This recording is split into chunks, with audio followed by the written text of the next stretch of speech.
The study about the emotional state and the physical activities of adolescents during the coronavirus 19 epidemics.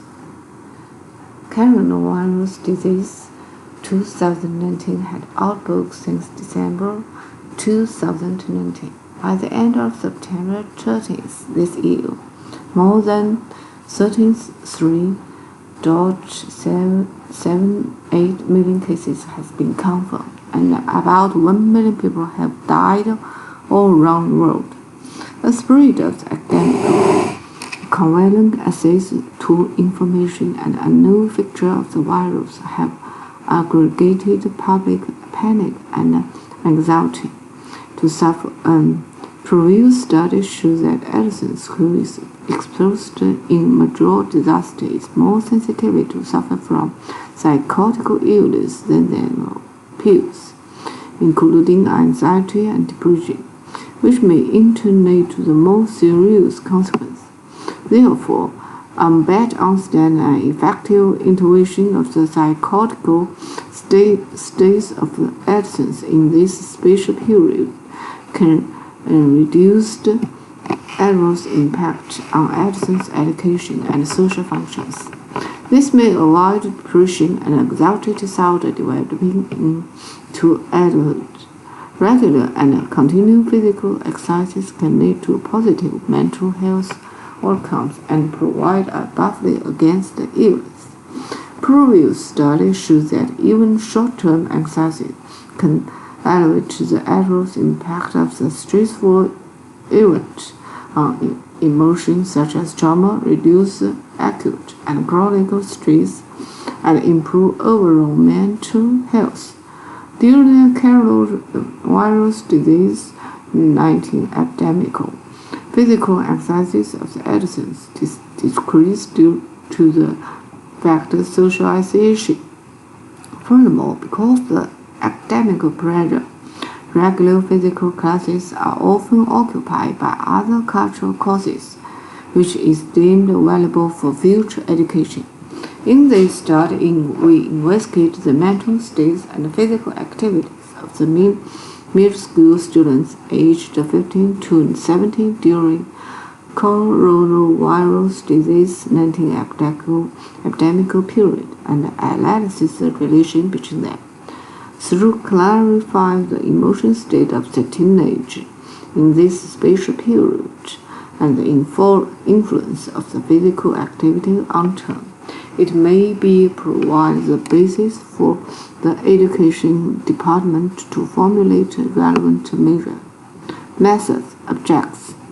During the novel coronavirus numeral epidemic period from June 2020 to September, a total of the 1,600 who aged 15 to 17 years old come from junior high school or evaluate. All samples are assessed for emotion scale, including self-rating, anxiety scale, self-rating, depression scale, and physical activity questionnaire for adolescents, in order to eliminate interviews of the college entrance examination on the result.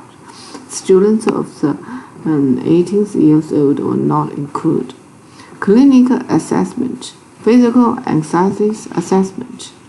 Physical activity questionnaire for adolescents was adapted for assessment to physical exercises. Original PAQA work compliant by University of the Psychiatry, and it was input into use after being added according to a Chinese norm. Compared with the similar exercise scale, it can distinguish the sex and age difference, sensitivity, and reflect the overall physical activity and moderate to vigorous physical activity of adolescents in the past 7 years truthfully. The questionnaire are clear and easy to understand and can be completed within 8 to 10 minutes, which was record based. A 5-point system will adapt to as the rank available to facilities and statistics, the good, reliable, of validated as an effective tool for assessing physical activity of the adolescents. The total score is the average score of 9 questions. The higher the total scores, the higher the level of physical activity. Emotion scale, self-rating anxiety scale SAs, and self-rating depression scale SDAs were adapted for assessment. Formulated by Zhang in 1971, SAs is mainly used for assessing subjective feeling of anxiety of the subjects and the chance during the treatment.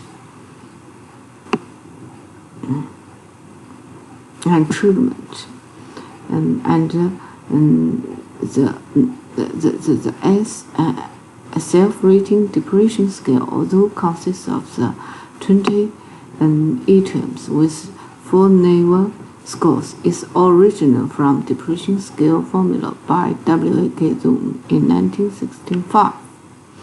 Statistical analysis.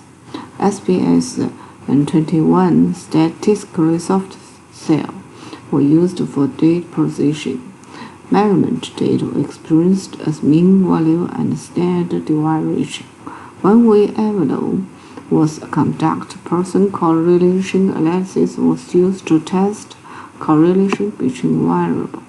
The label of the significance was set H and below the dots 0.5. Results participation characteristic. The research data was collected by on-the-spot distribution and self-administering questionnaires. Questionnaires were distributed in 3 Maritime middle school. The investigation was trained to entrust the significance of this questionnaire survey through the importance of the WeChat official account. This way, have questionnaire about the answers to the questionnaire can be instructed and helped by investigate as the same. According to the time taken to the field questionnaire improve survey, research excludes the people who finished it within the 10 minutes from the analysis. In this questionnaire survey, total 600 questionnaires were distributed and 562 questionnaires recovered within a collection of the rate of the 93%, and 38 questionnaires were not filled out or finished within a too short time, thus deemed as invalid. Among them, there were 216 males and 302 females aged 15 to 17 years old, with an average of 15 years old. Emotion scale. The score of the self-rating depression scale SDS for students was 49, within 12 students with mild depression. The score of the self-rating anxiety scale was 15.3, within the 706 students with anxiety, of which 116 students had mild anxiety, and 98 students had moderate anxiety, and 12 students had severe anxiety. According to the different age groups, there was no significance in the SADAs of the 3 groups, and the significant difference existed in SAs of the subgroup with different age, which is the statistical significance. Among them, the anxiety score of the group of the 60 is significantly higher than that of the group aged 15, and the anxiety score of the group aged 70 is significantly higher than that of the group aged 15, which is no significant difference between the group aged 16 and the group aged 70.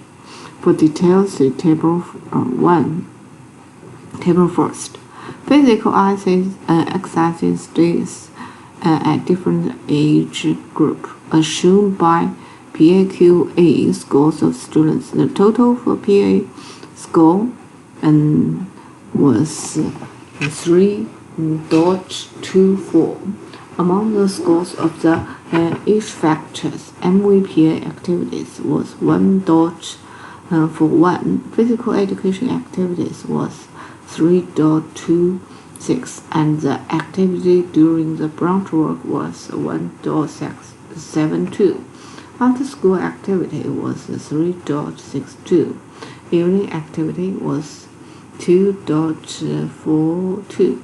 Total evaluation of the week was 3.42, and the daily total evaluation was 3.12. According to different age group, the total score of the PA, MVPA activity, physical education activity, weekend activities, and the total activities of the work among three groups has significant difference, and there was a statistically significant. Three groups in different age group was not statistically significant in activity during lunch break, after school activity, evenings activity, and daily total evaluation. Varying the score of the PH school, MV activities, physical education activities, weekend activities, and total evaluation of the work week of the group age 16 was significantly lower than at the age of the 50. The scores of the PA score, MVPA activities, physical education activity weekend was lower than the group of the age 50. There is no significant difference between the group age between the age 16 and group age 70. For details, see table 2. Correlation between the essays and physical exercises. Person correlation analysis was used to test correlation between the self-reading anxiety and all PAQA factors of the physical exercises of the adolescents. The results show that the total anxiety of the school of the adolescents had a significant negative correlation with the total PA scores of the PAQA, MVPA, physical education activities, and the total evaluation of the work. Discussion. The age between 15 and 18 belong to a late adolescence, which is an important age of the life. In the process and adulthood, and the adolescent became to develop a sense of anxiety and dependence, and the personality shape is become more and more perfect, which will bring much pressure for the expression of the academic performance and the challenges of the social ill. Meanwhile, the environment pressure and the negative social events occur in the childhood and early adolescence, such as trauma, disaster, drawn from the mental health crisis of this age group in the recent 1 years. The coronavirus disease 19 epidemic has spread all over the country, and the death toll is increasing. The exaggeration of the media and the panic of the mass all have an impact on the young people. A specific group which is probably to cause common mental disorders. Therefore, we took middle school students in a city as a research object to explore the possible intervention measure for adolescents facing major disaster. Consistent with the experience and research results, our data show that anxiety level of the Adolescents increased with age in the period of the coronavirus 19. Although all depression scores in SDS did not exceeding the normal value, but it has shown the trend pull through the upbound to normal value, which shows the unstable emotion of the adolescents in this special period. Worldwide, the prevalence of the mental illness increased significantly in late adolescence. The research showed that 5% of the adolescents aged from 13 to 18 suffer from depression and anxiety.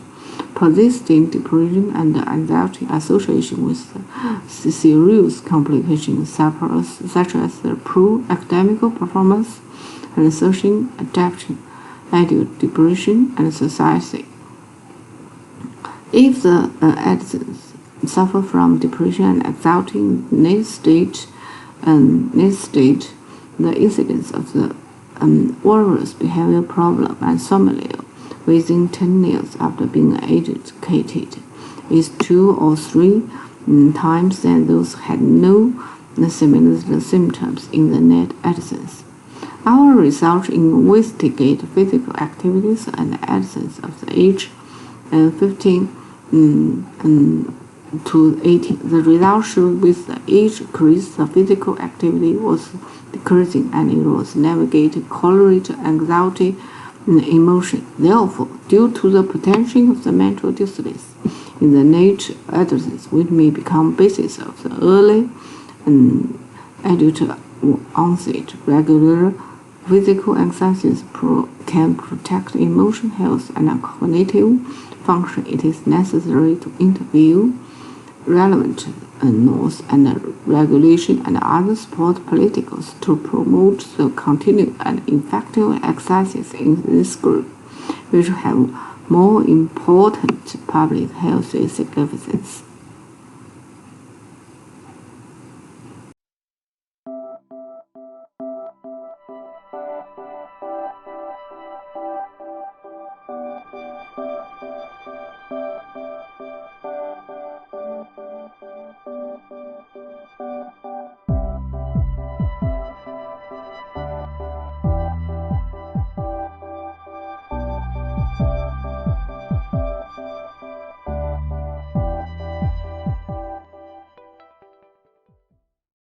Hello, I'm Fangqing from Macau University of Science and Technology.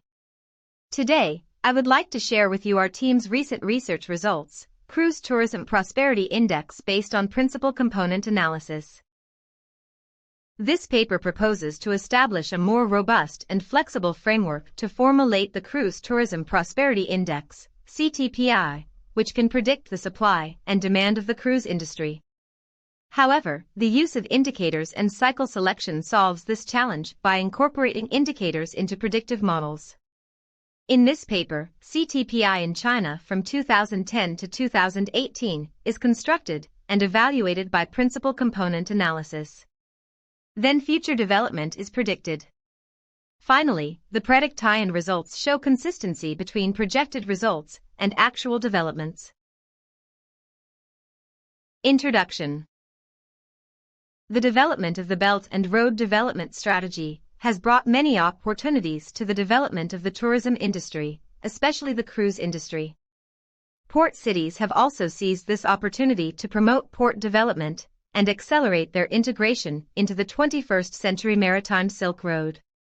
According to the requirements of the National Coastal Cruise Port Layout Plan, by 2030, a national port layout will be formed with 2 to 3 cruise home ports as the lead, the departure port as the main body, and the visiting port as the supplement.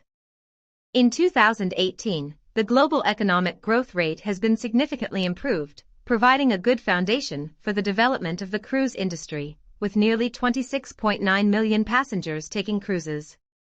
The cruise industry is not only a high-growth industry, but also a highly volatile industry. The cruise home port economy plays a central role in the regional economy and even the world cruise economy. The unhealthy development of the cruise home port econ. OMI or large-scale and large fluctuations will have a greater impact on the regional cruise economy. Therefore, it is very important and necessary to use scientific and rigorous methods to analyze, evaluate, and calculate the economic operation of my country's cruise home port economy. Under this background, this paper takes the cruise home port economy as the research object, starting from the construction of the evaluation system of the Prosperity Index and exploring the cultivation mechanism of the Cruise Home Port Prosperity Index. The organization of this paper is as follows. Section 2 explains related research progress, Section 3 weight indexes, and introduces the principal component analysis method. Section 4 describes the data and presents the results of preliminary data analysis. Finally, Section 5 examines the findings and draws conclusions. 2. Relate works. Economic measurement method of cruise home port. From the perspective of qualitative assessment of cruise economy, industrial cluster theory, competitive advantage theory, game theory combined with gray correlation analysis method, and SWOT analysis method can be used to analyze the advantages and modes of China's cruise economic development.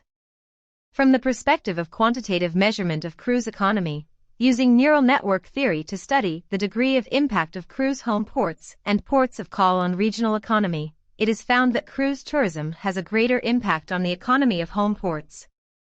The impact of the local economy is relatively limited. The Implan input-output model prospectively evaluates the impact of the cruise industry on the local economy, reflecting that the industry rate of return of the cruise economy is closely related to the complexity of the local economic system. The Cruise Economic Prosperity Evaluation Index System CON. Struct by Chao Shuang analyzed the prosperity of China's cruise tourism market. For the cruise industry, foreign countries pay more attention to the overall impact of the tourism industry on the region. Most domestic research results are qualitative descriptions. Overall, although scholars have theoretically demonstrated the development value of the cruise economy to the regional economy, and have also proposed a cruise economy prosperity evaluation system, it rarely involves the integration of the cruise economy from a two-dimensional interactive perspective of the cruise home port hinterland city attributes, in-depth exploration of the path and mechanism of the comprehensive effect of various prosperity factors on the cruise home port economy, which makes it difficult for the existing research results to effectively solve the practical problems of cruise home port prosperity evaluation and planning. Tourism Industry Prosperity Index. Economic prosperity refers to the overall economic operation and development trend, and is an economic concept used to describe and analyze the degree of economic activity. The Prosperity Index is a quantitative expression of prosperity. It can not only describe the running status of the economy, indicate the expansion and contraction of the economy, but also predict the future development trend of the economy. Foreign Shoal's analysis and research on the tourism industry's prosperity focused on empirical research. Wang predicted the number of international tourists through a business cycle and explained various methods of tourism prediction. On the basis of Wang, Turner introduced indicators such as exchange rate and per capita income of the source country, and used the composite index method to predict the future development of the Australian tourism industry. Regarding the research on the tourism industry prosperity in DEX, domestic scholars mainly focused on Xi'an first determined the index weights based on the principal component analysis method, and then used the synthetic index method to calculate the Chinese tourism market prosperity index. Dai Bin used 3.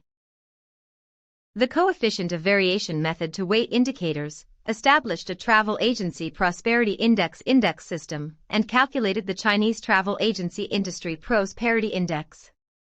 Wang Xinfeng established a tourism boom measurement method and measurement model based on the idea of variable weight.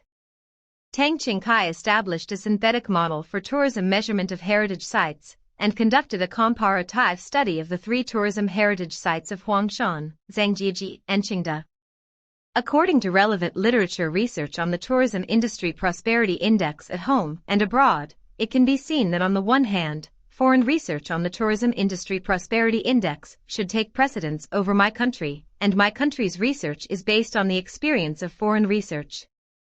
On the other hand, Chinese scholars have weak research on relevant theories and rich empirical research results, which has laid a good practical foundation for the study of China's tourism prosperity index. However, in the selection of indicators, there are indicators dependent on the domestic research results. Logical confusion in determining the weights. Even if some more complicated evaluation methods are adopted in the evaluation, there is a lack of effective integration of multiple methods. Methodology. CTPI system. The CTPI, Cruise Tourism Prosperity Index, system explores three groups of indicators, i.e., leading coincident and lagging indexes. Leading index refers to peak or valley indicators appearing in advance before economic indicators get to peak or valley, which reflects income and consumption level of the cruise tourist market of the year. Coincident indicator is those whose peak or valley time and economic cycle fluctuation is approximately similar to the benchmark time, which indicates the prosperity of the cruise tourist market of the year. Lagging indicate is defined as those turning points appear later than the benchmark turning points of economic cycle fluctuations, which reveals the investment heat of the cruise tourist market of the year. Referring to China Macroeconomic Prosperity Index developed by National Information Center Economic Prosperity Analysis Research Group, this paper constructs a composite index that consists of leading, coincident and lagging indicators. To demonstrate the tourism prosper ITY, this paper consists of leading, coincident, and lagging indicators to construct a composite index. First, we selected 49 primary indicators from statistical data of cruise tourism development. Then we exclude some relevant indicators by correlation analysis. Finally, we obtained 4 leading indicators, 10 coincident indicators and 3 lagging indicators, as listed in Table 1. 4. Tourism Prosperity Composite Index. The internationally agreed prosperity index is associate with diffusion index, DI, and composite index, CI.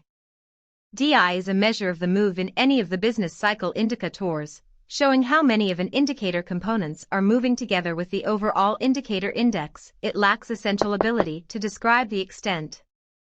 Hence, CI is used to forecast prosperity index. These steps can be described as follows. Step 1. Symmetrical change rate and standard of single index.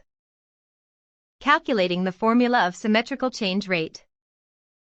Step 2. Determining weighted average of standardized multi-index symmetric change rate. Step 3. Standardizing the average change rate by the synchronization index. Step 4. Calculating the CI. 1 result. According to the CI construction method, the statistical software, MATLAB or 2018, is employed. The benchmark year is 2010. The Cruise Tourism Prosperity Index of 3 indicators of the tourism industry in China shows a trend of sustained growth on the whole. The Cruise Tourism Prosperity Index of the composite indicator rose from 100 in 2010 to 102.15 in 2018, with an annual growth rate of 1.1%. The Composite Prosperity Index of Cruise Tourism Industry pointed out that from 2010 to 2018, the Composite Prosperity Index of China Cruise Tourism Prosperity Index of the composite indicator tourism industry had maintained a stable development tendency. Not until 2018 did it drop slightly. In 2006, Costa's Elon Gunna made its maiden voyage in China, marking the beginning of my country's cruise industry from scratch. For more than 10 years, the development of China's cruise industry is second only to that of the United States, and its international market share has increased from 0.5% in 2006 to 9.6%, a nearly 20-fold increase in 10 years. The attractive market also attracts the influx of international capital. However, the fierce competition and the slowdown of the industry have brought downhill routes. The overall decline in the cruise market in 2018 is due to the decline in the capacity of the cruise market in 2018. The slowdown in the growth of the cruise market has already appeared. From the second half of 2017, the cruise market began to show signs of fatigue. Faced with the trough in the Chinese cruise market, some foreign cruise giants have chosen to speed up adjustments or even flee. In addition to departure, some 5 international cruise companies have chosen to adjust routes to cope with the current fierce market competition. Conclusion. This article takes the cruise home port economy as the research object, starting from the construction of the evaluation system of the Prosperity Index, and explores the cultivation mechanism of the Cruise Home Port Prosperity Index. From a theoretical point of view, it is helpful to provide an effective tool for the scientific measurement of the economy of the home port of cruise ships, and to deepen the understanding of the complex changes in the economy of the home port of cruise ships. The concept of the Cruise Home Port Prosperity Index constructed by this project helps to solve the dilemma that the economic attributes of cruise home ports under the traditional single dimension are difficult to be fully understood. The multidisciplinary fusion research paradigm is used to construct a cruise home port prosperity evaluation index system to quantify its comprehensive impact and provide a theoretical reference for accurately grasping the complex relationship of cruise home port economic fluctuations. In terms of practical value, it is helpful to provide practical guidance for the economic construction of cruise home ports. The introduction of a prosperity index to monitor the economic operation of the cruise home port is of great significance for verifying and evaluating the effects of the implementation of cruise economic construction. This research will help improve the healthy operation of the cruise home port economy, enrich the construction practices of the cruise home port economy, and cultivate the cultural confidence of China's unique cruise culture. Thank you for your listening.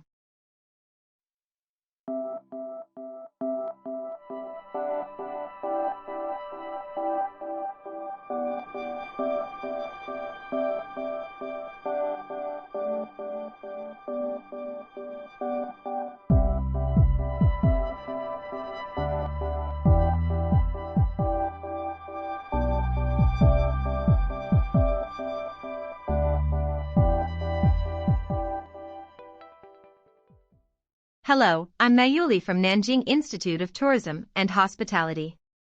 Today, I would like to share with you our team's recent research results, research on behavior characteristics of seasonal tourists in Jianye district of Nanjing based on big data.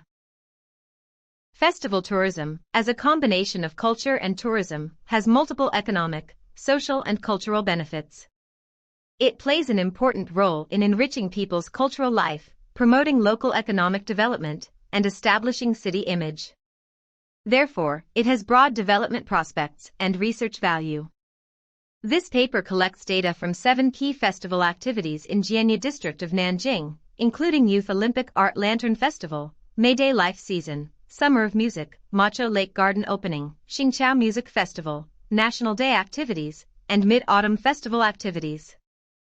Based on the big data of tourists, this paper analyzes the characteristics of tourists' behavior and provides suggestions for the development planning, regulation control and management of festival tourism in Jianye district of Nanjing to provide scientific basis for service and marketing promotion. Research background. Object of study. Jianye district is the central city of Nanjing, the financial service center of the eastern region of China, and the business and trade center, exhibition center, sports center, and innovation and creativity center of East China. It is an international new district with modern finance, headquarters economy, information service, culture and sports, software research and development, business office and tourism exhibition as its main functions. Festival tourism, as a form of activity combining culture and tourism, plays an important role in enriching people's cultural life, promoting local economic development, and establishing city image. The key festival activities in Jianye district of Nanjing City mainly include Youth Olympic Art Lantern Festival, May Day Life Season, Summer of Music, Macau Lake Garden, Qingqiao Music Festival, National Day activities, and Chinese Music Festival Autumn Festival activities, etc. In 2019, Jianya District carried out data monitoring on the above 7 key festival activities, so as to better grasp the pulling effect of festival tourism on local image and economy. Data sources.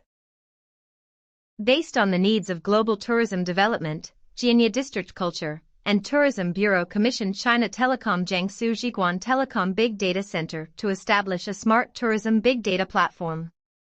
The main data contents include visitor and visitor attributes and origin, according to the mobile phone user registration information, after anonymity and other privacy processing, obtain the statistical data of age, gender, origin and other attribute information. The consumption data of UnionPay channel tourists, the Jianya UnionPay POS card terminal swipe card for the consumption of food, accommodation, travel, entertainment, and other industries in the whole area of the Jianya area, and the data recorded by WeChat, Alipay, and other payment codes are scanned. 2. Through the UnionPay terminal. Tourism public resources, combined with Jianya District Culture and Tourism Bureau's own data and telecommunication network and location data, this paper analyzes the spatial distribution of various tourism public resources in Jianya District, such as catering, accommodation, entertainment, scenic spots, travel agencies, public toilets, parking lots, etc. The purpose and significance of big data monitoring. By monitoring the big data of key festival tourism in Jianya District of Nanjing in 2019 and analyzing the tourist portraits and tourism public opinion of the Lantern Festival, we can effectively improve the ability of collaborative management and public service and promote the reform of tourism service, tourism marketing, tourism management, and tourism innovation. Through the statistics of festival tourism-related data, combined with the user's consumption ability, age, and other label attributes, the consumption behavior of tourists can be deeply analyzed, the travel rules of tourists can be mined, the orderly travel of tourists can be guided, and the comfort of tourists can be improved.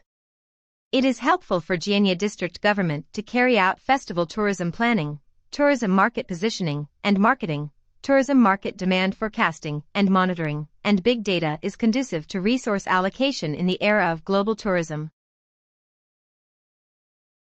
Analysis on the tourist source of festival tourism in Jianya District of Nanjing City. Analysis of the tourist source areas outside Jiangsu Province.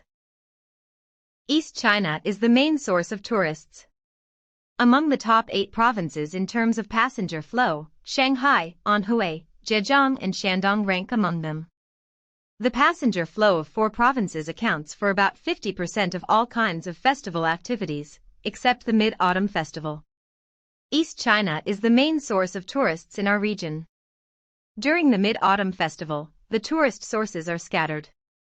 During the Mid-Autumn Festival, the top 8 provinces accounted for 39.63% of the total passenger flow, and these 8 provinces accounted for more than 70% of the total passenger flow in other festival activities. Therefore, in the promotion of tourism activities, we should give full consideration to tourists' love of hometown during the traditional festivals. Analysis of tourist source areas in Jiangsu Province. Northern Jiangsu is the main cross-city tourist in the province. The top cities in northern Jiangsu are Suqian, Huaiyan, Zizhou and Yancheng, accounting for more than 9% of the total passenger flow. Taizhou, Changzhou and Lianyungan have less passenger flow. Analysis on the population characteristics of festival tourists in Jianya District of Nanjing City. Young customers account for a large proportion. The average proportion of passenger flow in the age group of 45 and below is 58.75%. There are 4 festival activities in this age group whose proportion exceeds the average. The top 3 are Xingqiao Music Festival, 66.83%, Youth Olympic Art Lantern. 3. Festival, 65.6%, and Music Summer, 64.5%. These 3 festival activities are all related to art, and they are mainly designed for young customers. Among the actual visitors, young visitors accounted for more than 60%, which was in line with the expectation.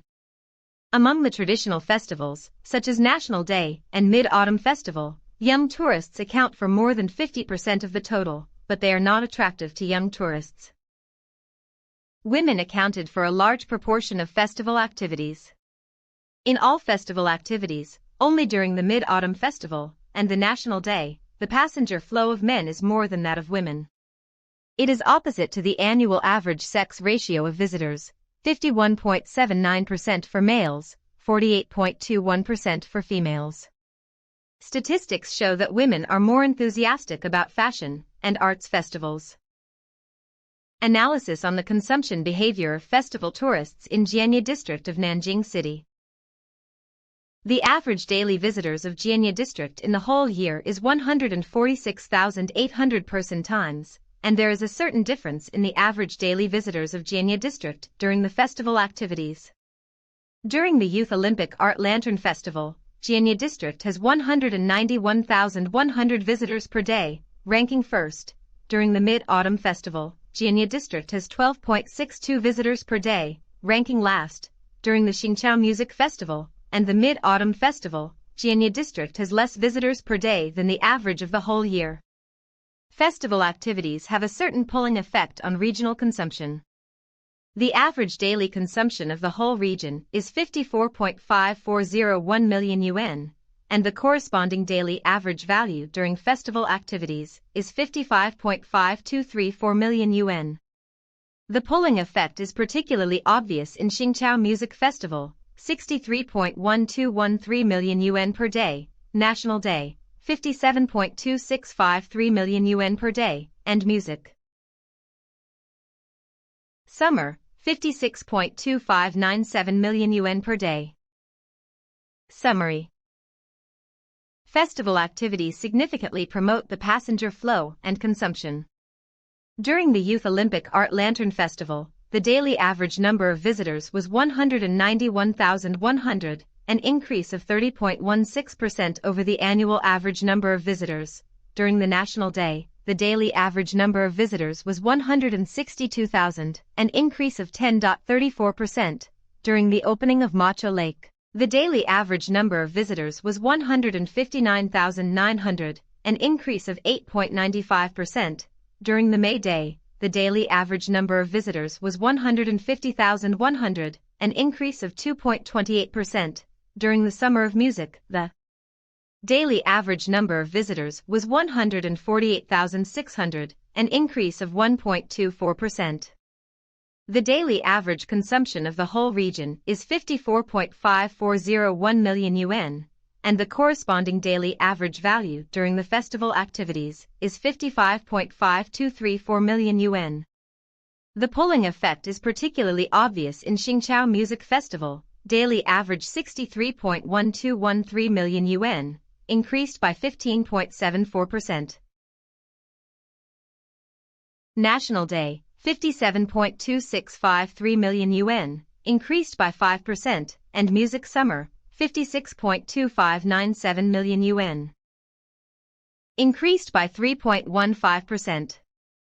Festival activities boost the overall image of Jianye district. During the festival activities, the proportion of young visitors increased significantly, such as the Star Nest Music Festival, 66.83% of the 4 young visitors under 45 years old, the Youth Olympic Art Lantern Festival, 65.6%, and the Summer of Music, 64.5%.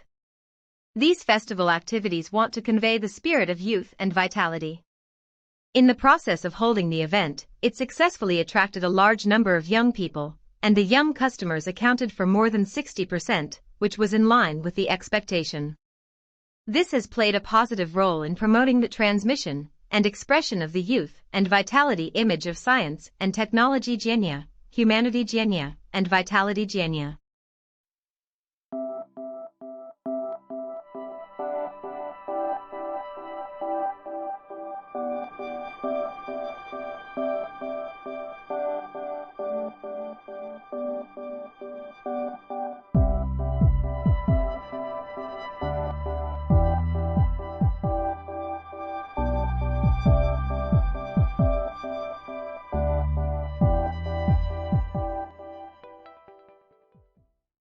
Hello, I am Rui Jiang from Jiangsu Maritime Institute, Nanjing, Jiangsu, China. We would like to share our latest research on development and creation of open online course resources in tourism colleges from the perspective of school enterprise collaborative education. The mode of teaching and learning in the Internet Plus era is undergoing changes. In order to adapt to the development of the times, the state has promulgated corresponding informatization policies to promote the reform of college education and teaching methods. Both online learning and hybrid learning play an important role in college education and teaching, and online open course resources are indispensable to hybrid teaching and online teaching. From the perspective of school enterprise collaborative education, the article takes front office service and management, an excellent open online course of China, as an example, and elaborates on online course team establishment, principles of development of online course resources, content selection, resource type creation, and creation experience summary, shedding light on how to develop and improve open online course resources in tourism colleges.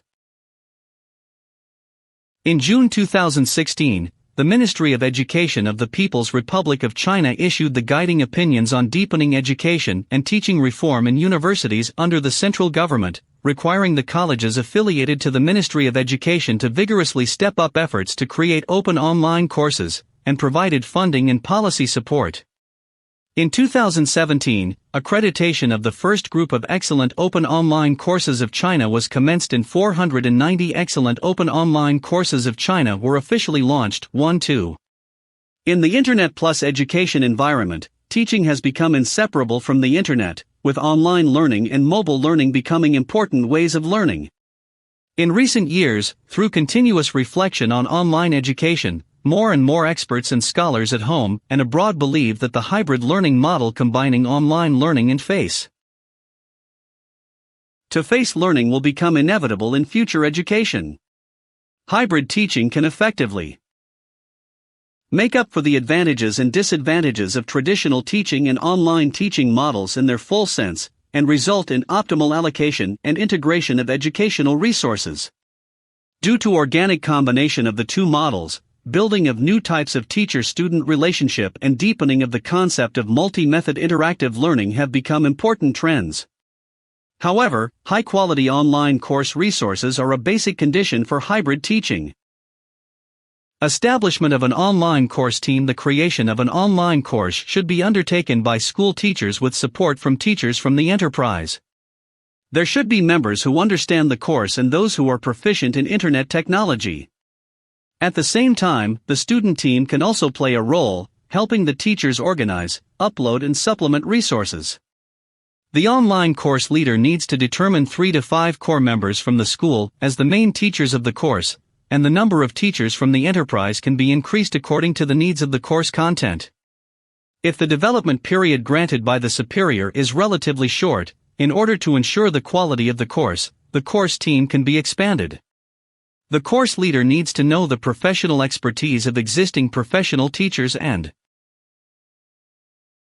teachers from the enterprise, and then perform ability matching and screening according to the needs of the course content.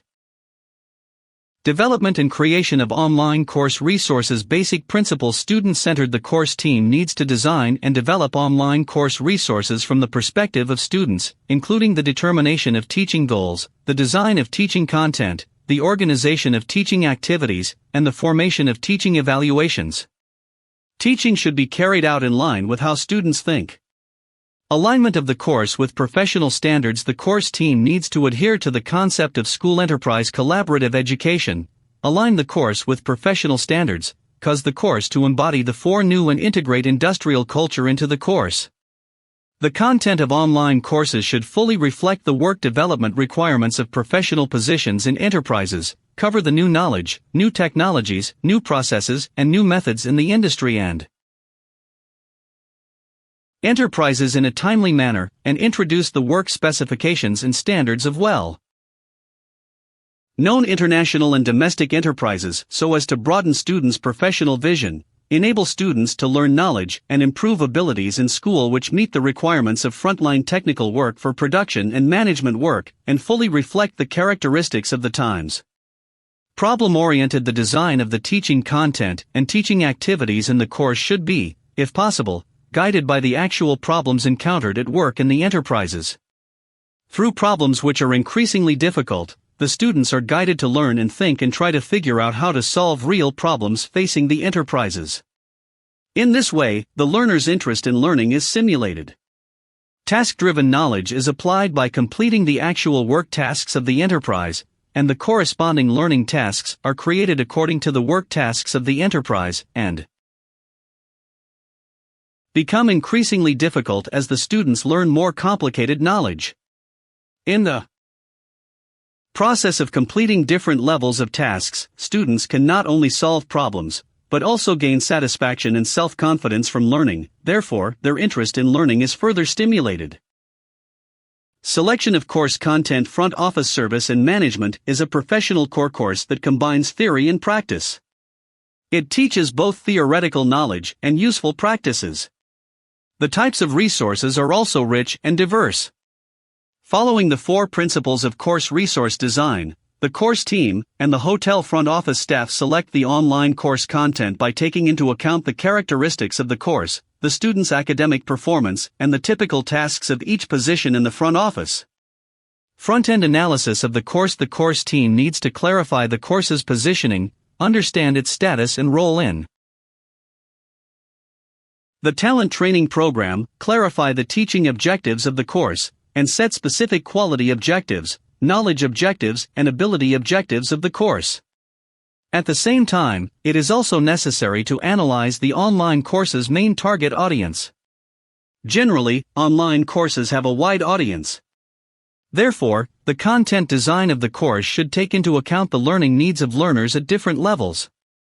It is recommended that course content with different levels of difficulty be designed so that students can selectively learn based on their own learning goals and needs to improve learning efficiency and satisfaction. Analysis of typical work tasks based on the characteristics of the front office service and management course, and the analysis of students' academic performance, to give full play to the advantages of teachers from the enterprise, the school, and the enterprise jointly analyze the abilities required for each position in the hotel's front office, jointly determine the typical work tasks of each position in the front office based on professional abilities characteristics and professional job skill standards, eventually selected 22 typical work tasks as the knowledge taught in the first stage of the front office open online course, and built a preliminary course content framework. Creation of course resource types. The course resource framework can be divided into 2 parts: content resources and activity resources. The content resources mainly include guidance materials, teaching content, and materials for further learning. The activity resources mainly include pre-class guidance, topic discussions, special exercises, and research-based learning.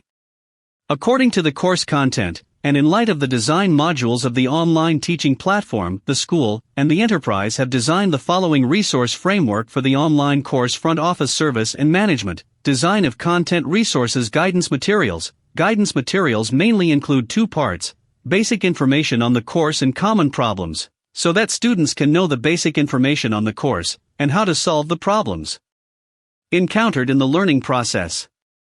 The course introduction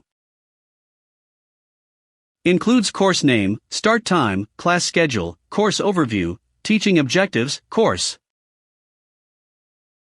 outline, preparatory knowledge, reference materials, instructors, and assessment standards. Common problems are the common problems that may be encountered when taking the course, which are usually problems concerning types of learning method and generally do not involve specific learning content, such as resource release time, completion deadline, what to do if a unit test is missed, whether a certificate will be issued, and how to ask questions.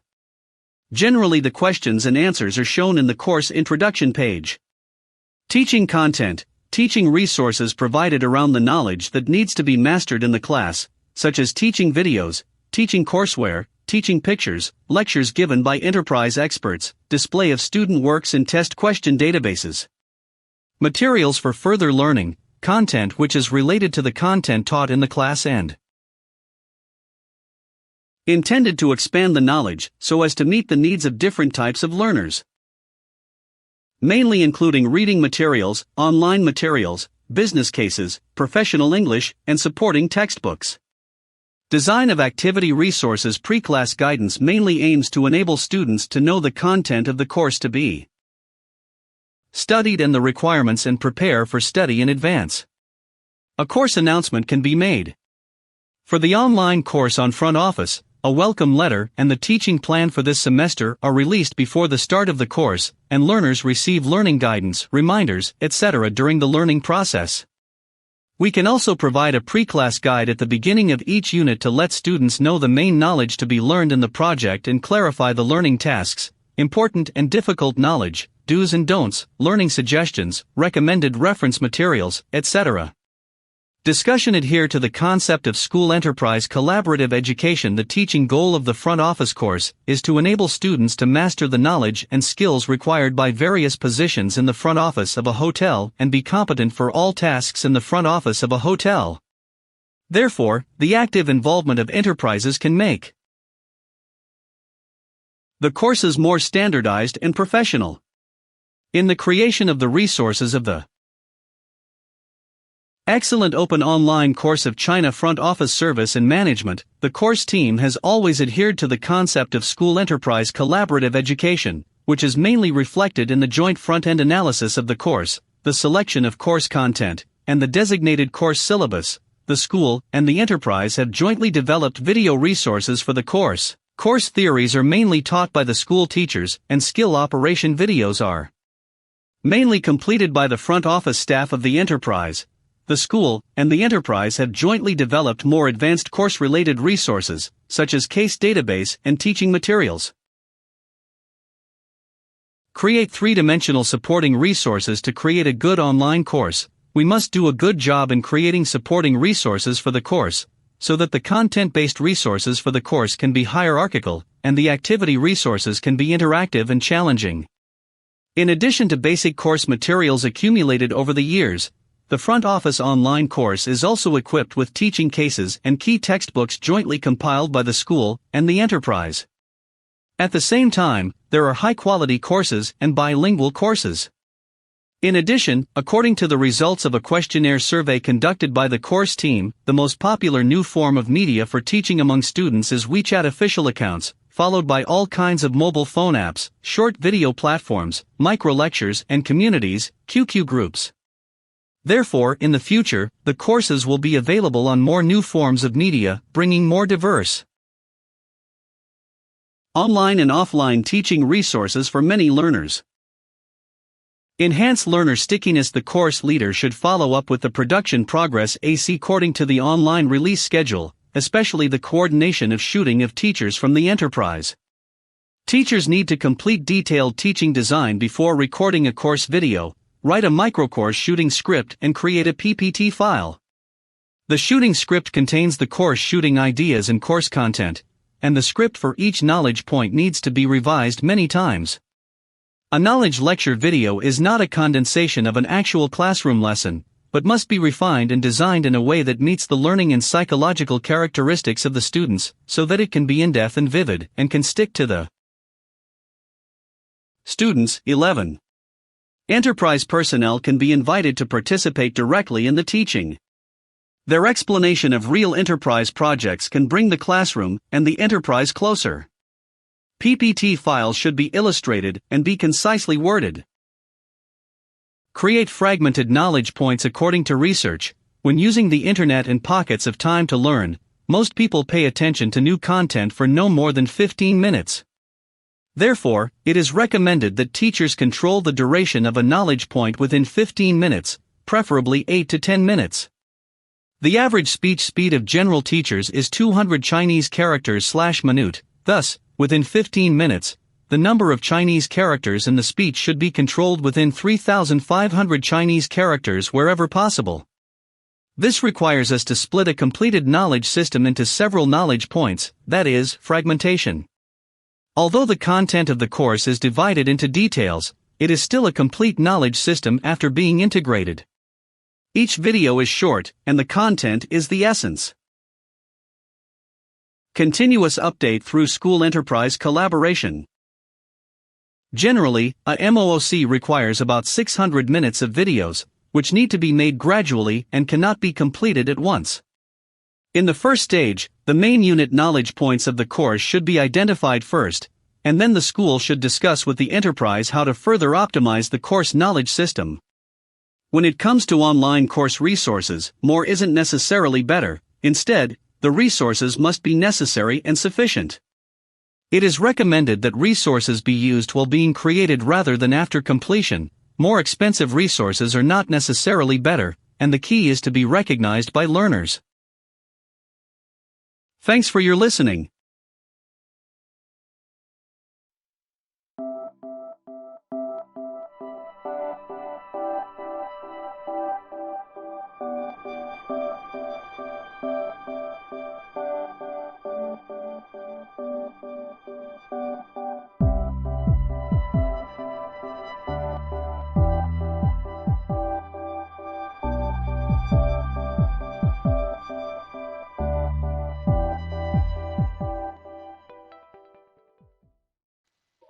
Hello everyone. This paper is about matrix profile evolution. It is an initial overview using bibliometrics. As we may know, with the fast application and development of 5G technology and Internet of Things, devices started to cover bigger daily life, as well as their enormous volume of data. The data from those devices come with timestamps, thus time series data. IoT data are now much more useful for data analysis in many domains such as positioning and e-health. Equipment and even humans are now monitored by IoT devices, and the data are used for different purposes, such as incident detection and requirement forecasting. We can see from 2014 until 2020, we have approximately 23% compound annual growth rate for the IoT devices. So we have also very big volume of time series data. Now, the need of mining those time series data to find useful information, such as monitoring, alarming, short-term weather or other things forecasting. But the time series data from IoT devices are mixed with different patterns across lifetime. One thing to solve the potential problems within time series is to use matrix profile. What is matrix profile? Matrix profile, it is a way to provide information for mining information from time series. This is the matrix profile. From the top and the left, we can see two identical time series plot. We take a very short part of it as m length, and we calculate the similarity between these m lengths with the other parts of the time series, and it moves like a sliding window. So it moves from one side to another side to the end, but the end will not be calculated as it is in the length of the m. Here you can see the similarities are marked as darker color or blue dark color in the middle. However, this part should be removed as it is a measure of similarity of itself. The other parts, if it's similar, it means it's kind of repeated pattern or motifs or something else. And if they are very unsimilar with any other parts, it could be treated as outliers. This method itself, if we only get the minimum value from each part of the time series, we got only one array. So we consider the whole calculation, then the time complexity is O n squared. But the space, if we only store the last saved minimum values, then the space complexity is big O n. If we move the algorithm to GPU, or we compare with other earlier versions, then we can see it's much faster, has been improved, which makes it popular and more robust for real-time application. Let's see how much work has been done related to this. This work has led to around 4,200 documents, which are published since 1997 until now, from near 2,100 sources, and contributed by near 10,000 authors. More than half of the documents are journal articles and others from books, proceedings, etc. This figure shows that the time series related research is still climbing a step hogback even after the decades of continuous research. It reflects that fact. The modern life brings more time series, which are in more urgent need of fast and efficient process methods.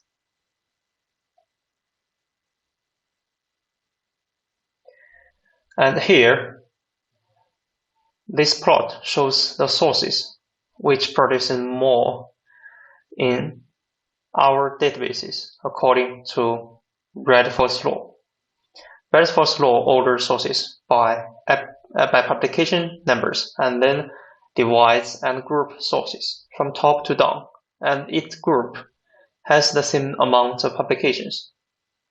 In most cases, Bradford's law follows Pareto distribution. However, the high amount of publications does not mean better quality.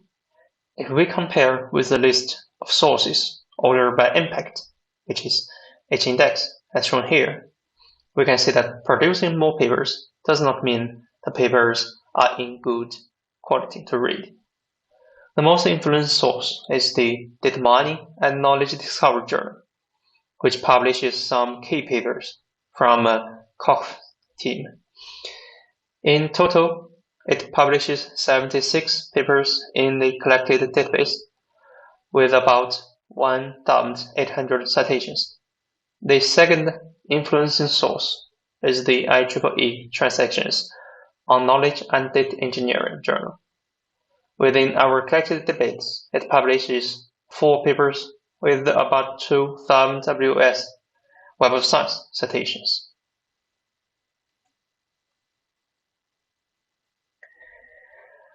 This is the statistics of most cited documents.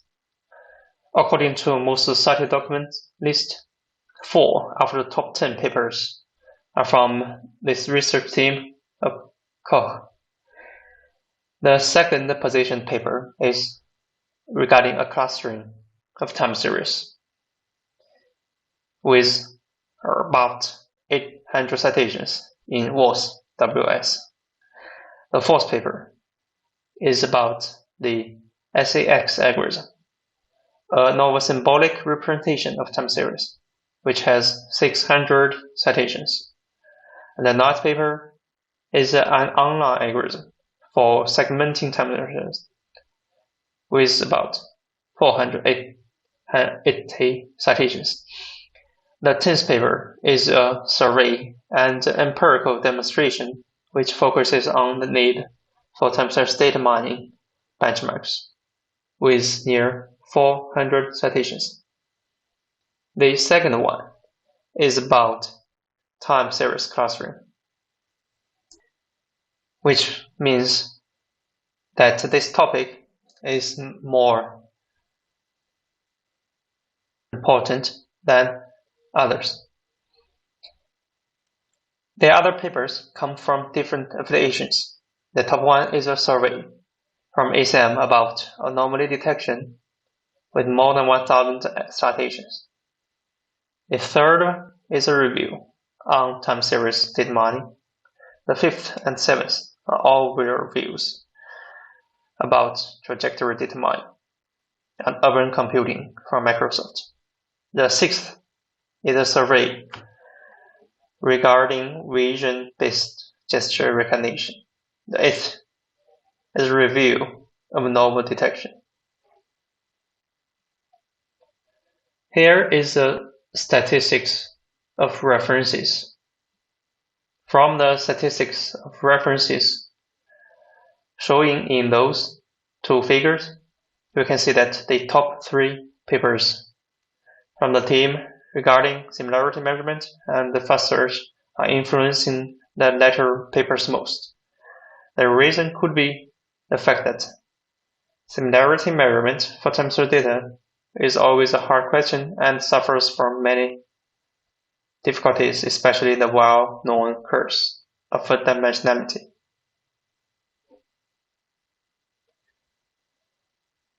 This plot is used to show relations among three aspects of the collected publications with papers, authors, and keywords. From the three fields plotted by papers, authors, keywords, we can see that the structure of the most important papers, authors, and keywords, which forms the main research trends and topics. The impact or significance of authors is represented by the amount of relations. We can see that the key authors are Koch, E, Palapanas, Li, An, among others. And if we check the details regarding the trending topics and its evolution from different years, some trend details can be seen here. It reviews topic trends from the keywords, actually the keywords plus from Web of Science. Keyword plus field is designed for corresponding paper's title and content. It is a semi-automated and normalized field, so it is able to show some deeper content and a wider variety. In this analysis, we can see that visualization gets continuous attention and is on peak. Recognition of different types of patterns provides the highest frequency. High frequently mentioned topics here. And this figure is regarding semantic evolution. The semantic evolution of keyword plus with one cut point, which is that the left side is before 2016 and the right side is after 2016. You can see actually the change of research focus. The classification related problems have been partly solved, while models and patterns are now getting more attention and replaces search. The percentage of focus on time series has been doubled. The dynamics topic is replaced by variability. They're quite similar, but different in some way. The identification, such as motifs, outliers, etc., gets a bit higher sharing. And if we check the left side in more detail in this 2D plot, or with some 3D information, this semantic map reveals also the keywords plus field from the aspect with separate and visualizes trending topics into 4 different types. These 4 quadrants. First quadrant on the top right contains modal themes. Modal themes is with high centrality and high density, which constructs the main structure and drives the work of this matrix profile research field. The second quadrant contains niche themes with low centrality and high density that are well developed but very specialized.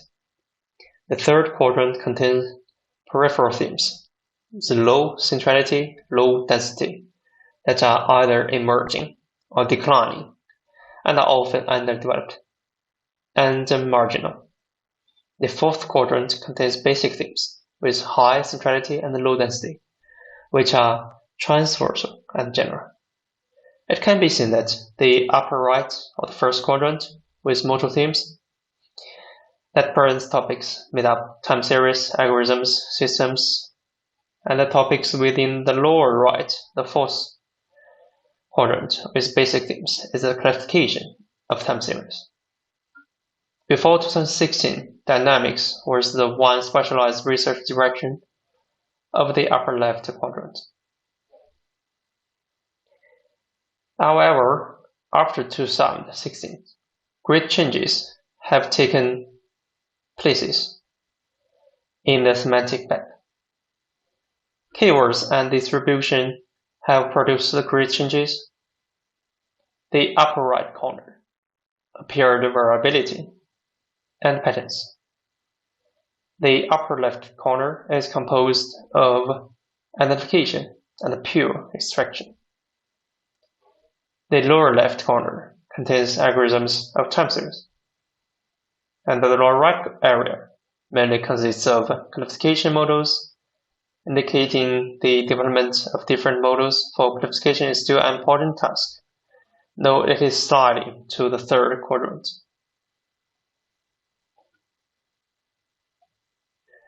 Also, one important thing we need to check is the site graph. From the influential citations, as shown in this figure, we can see that the matrix profile has shown some promising results in many domains, such as computer science and healthcare. However, though this topic has been seen in many fields, the transportation work has been found for urban transportation, IoT, AIoT, should be paid more attention. It could be more interesting to investigate the related area in the near future, and we are planning it currently. Thank you very much.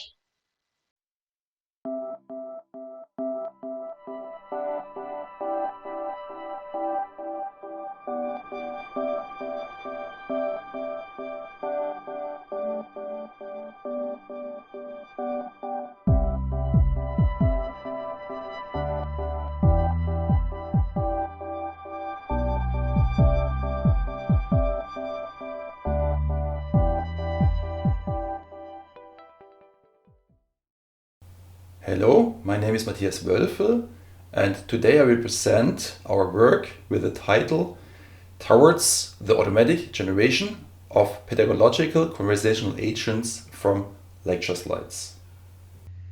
New challenges due to the COVID-19 crisis, as well as the increasing popularity of remote access to education by distance learning courses, result in the abandonment of classroom teaching. However, the shift into virtual space leads to an imbalance in communication and exchange between learners and lecturers, as well as between learners. Moving teaching from real lecture halls to video lectures offers no real-time return channel of any kind and are, in general, a solo act. That means one person is sitting in front of one screen. Webinars, on the other hand, cause hardly any interaction between learners and the lecturer, and if there is any interaction, it is quite artificial due to time delays or modality change.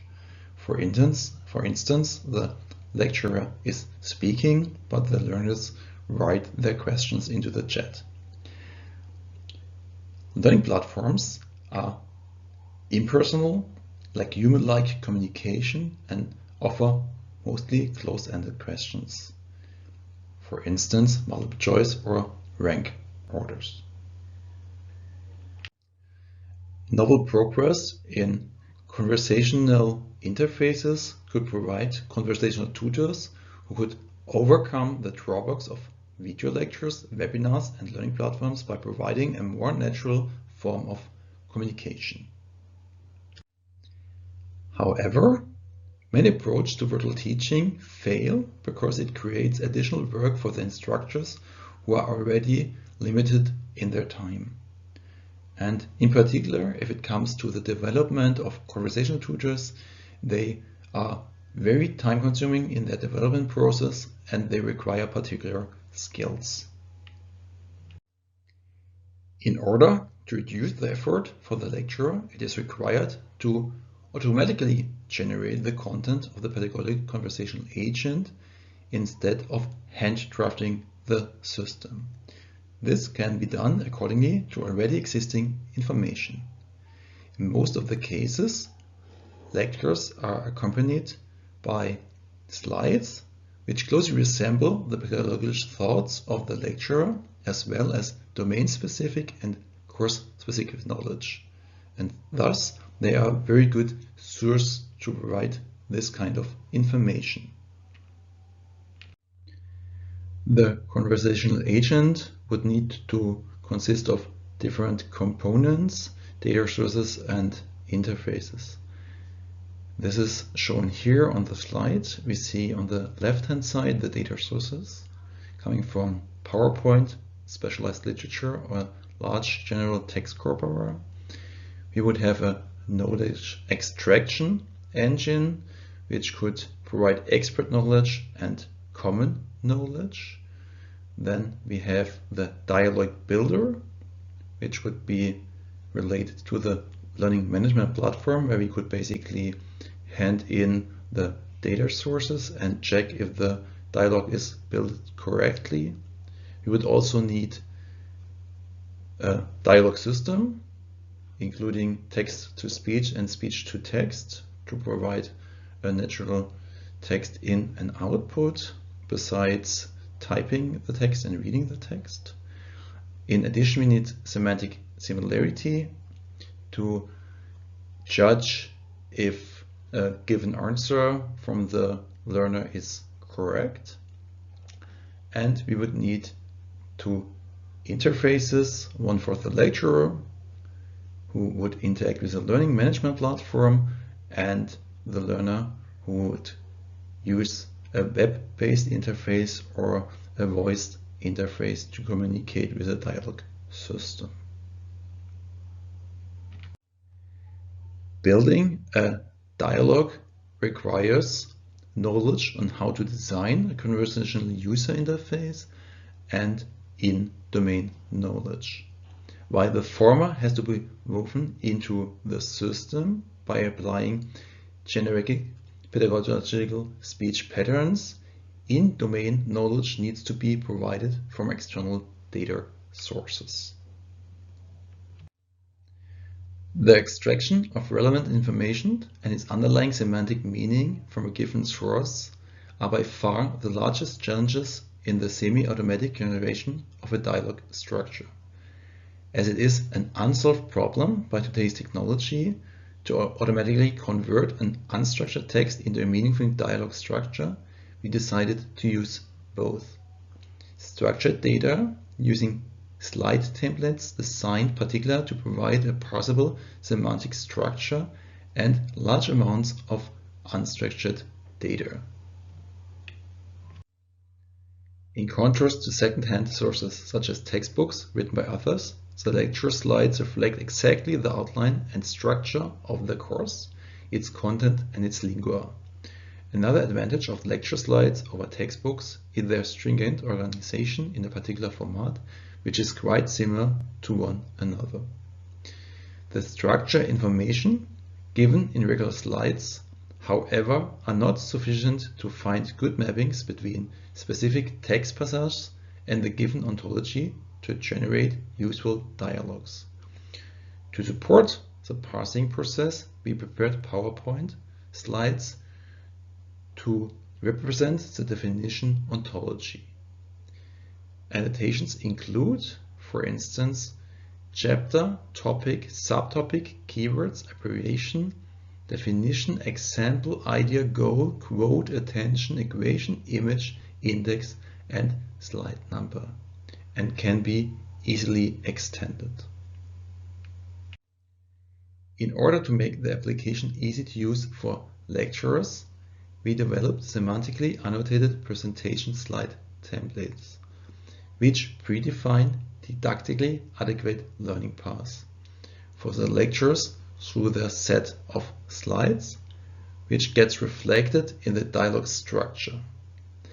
An example of such an annotated slide can be seen here. So what we can see here is that we have the topic defined. In the case here we have the idea presented. We have, of course, the slide number. We have an array of images to illustrate the idea, and we have two examples given also in an array structure. Note that if the slide templates are created and used consistently, no additional labeling is required in the production step of the slides, and they can be used as usual. Particular challenges in the parsing process appear if topics are spread over more than one slide or more than one topic is covered in a single slide. Relationships that have to be considered are index pages showing an overview of following slides.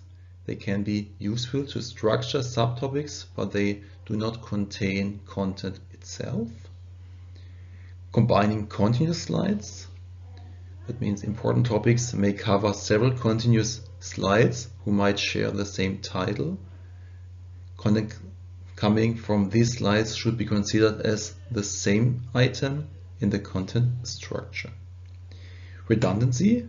Various slides might contain the same topic, including the same or even worse contradicting information. And subtopic borders within slides. Some slides provide more than one topic at the same time, for instance in a comparison between two approaches. Content coming from those slides have to be considered as separate items in the content structure.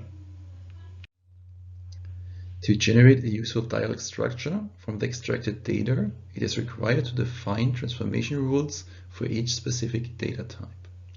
Depending on the data type, the generated dialog structure has to offer prompts, hints, or forced choice dialog patterns, and should be integrated in the more conversational dialog structure. Regardless of the defined data type, it is required to have various deviations in the dialog to make the interaction seems more natural. Certain aspects of the dialog formulation within a teaching context are largely domain independent, such as chit-chat or very general phrases, for instance, to ask for a definition. We therefore developed these elements of the dialog as generic templates, which were then filled in according to the given data. A dialog structure given 577 semantically annotated slides for the university course Intuitive and Perceptive Interfaces for Computer Science in Media bachelor students in their third year of our university has been semi-automatically parsed and converted into the dialog structure. No post-processing of any kind has been used to improve the system. The generated pedagogical conversation agent has been used for the evaluation. In total, 19 students of age between 18 and 27 familiar with the content of the course tried the prototype. Our proposed system can offer interactive, natural language possibilities to convey learning context in a way that was previously only possible in the context of human-to-human training or by handcrafted conversational dialogue systems. Little is known, therefore, about the general requirements of learners on such a system. The success of the voice assistant does not only depend on its technical implementation, but also on its expectation acceptance and final use by the students. Asked about the character, students stated that the assistant should behave like a tutor or like a friend, however, not like a lecturer or teacher. The assistant should motivate, but never praise, be friendly in any case, but rarely be funny. The basic functions of the assistant should include answering questions about the context of the lecture, replaying definitions, and referring to relevant slides. Advanced functionalities should include suggesting possible topics of teaching content, examining content with evaluation and feedback. Functionalities considered less relevant include linking to further reading, evaluating answers given without rating, but instead displaying the correct answer, chit-chatting, and posting information about the instructor or professor. Based on the requirements, expectations, and the technology possible, we have implemented the following features into the assistant: list, search, suggest topics and similar content, answer questions about definitions, perform students' self-test of lecture content, including multiple choice, fill in the blank and free answer, text, and small talk or chit-chat. Here you see a demonstration of the system. On the left-hand side you have the slides, then the system was automatically generated, and then you could ask the system various questions and you would get the answers. The system we have developed was in the German language, that's why the example here is in German. PET, für was steht CUI? Dies ist ein Conversational User Interface. PET, was ist eine semantische Interpretation? Semantische Interpretation ist eine wichtige Komponente in Dialogsystemen. After the students have interacted with a pedagogical conversational agent, they were asked to share their impressions. Participants were generous to small mistakes and serious deficiencies in the offered possibilities in the dialogue or the given answers. In those cases where the intent could not be resolved, sometimes the incorrectness was even completely ignored and something else was tried, or it led to amusement rather than frustration. While all students seemed supportive of such a system, some had concerns about data security and were reluctant if they would actually use the system in production. One student stated, for instance, that the system has to show real benefit and offer more than just the slide content in a new format. At the beginning of the conversation, the users frequently explored which answers were given for different questions formulations. Often, they interacted with the system at first only by keywords. Later on, they switched to complete questions up to a completely free dialogue in natural language. We showed that it's possible to build a pedagogical conversational agent solely on the source of lecture slides, and we showed the usefulness of such a system by user studies.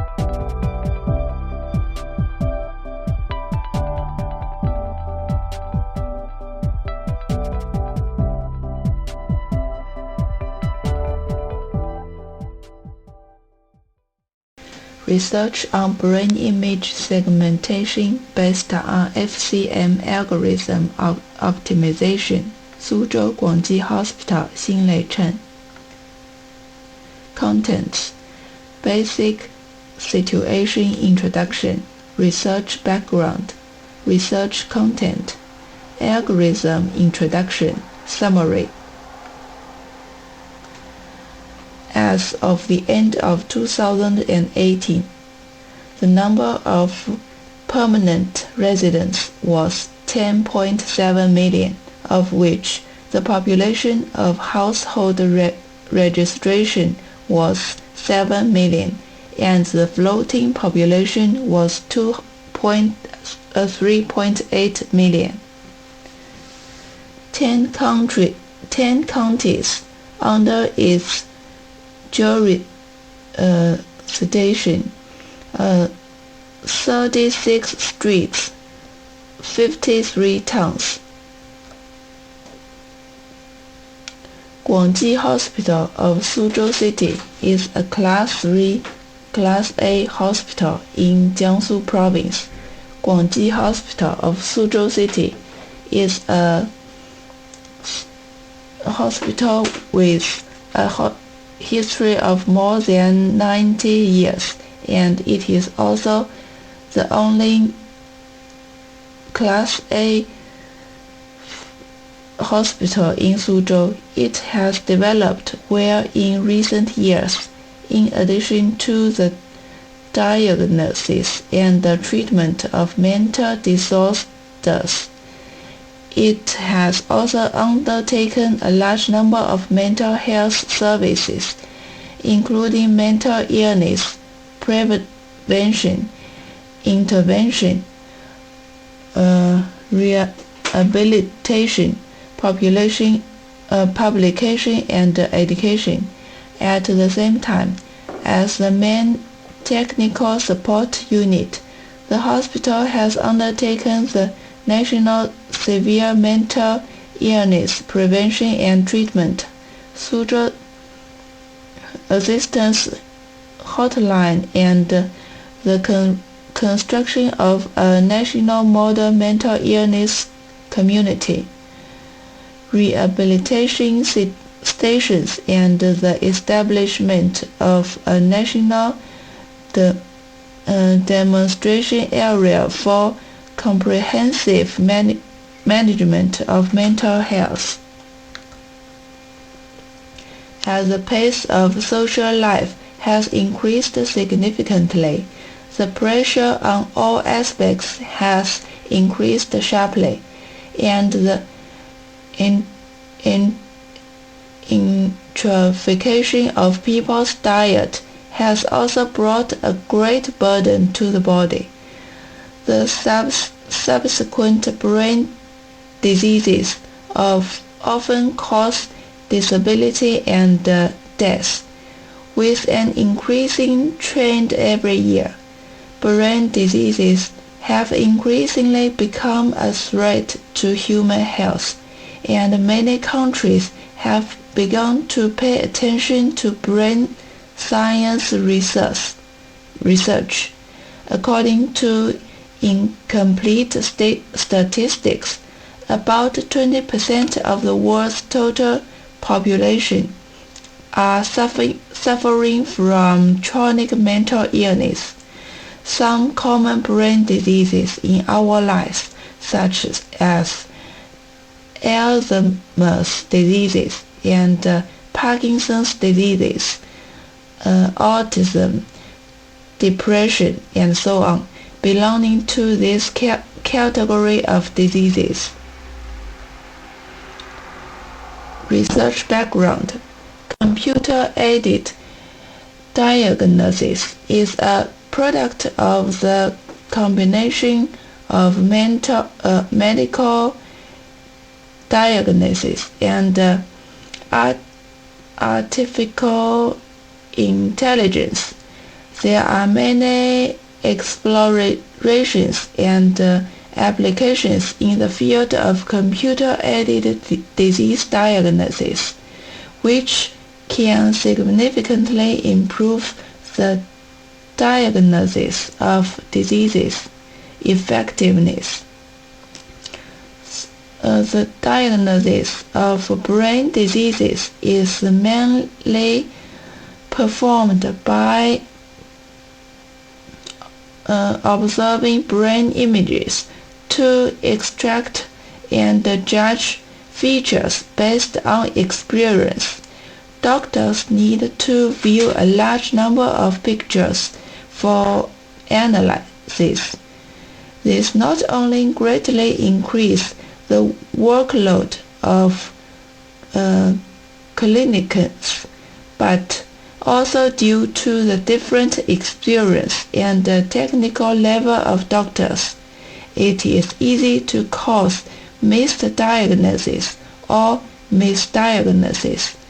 With the aid of modern medical imaging technology for diagnosis, it has a positive effect on the prevention and the treatment of brain disease. Research content. Introduction to domestic and foreign research.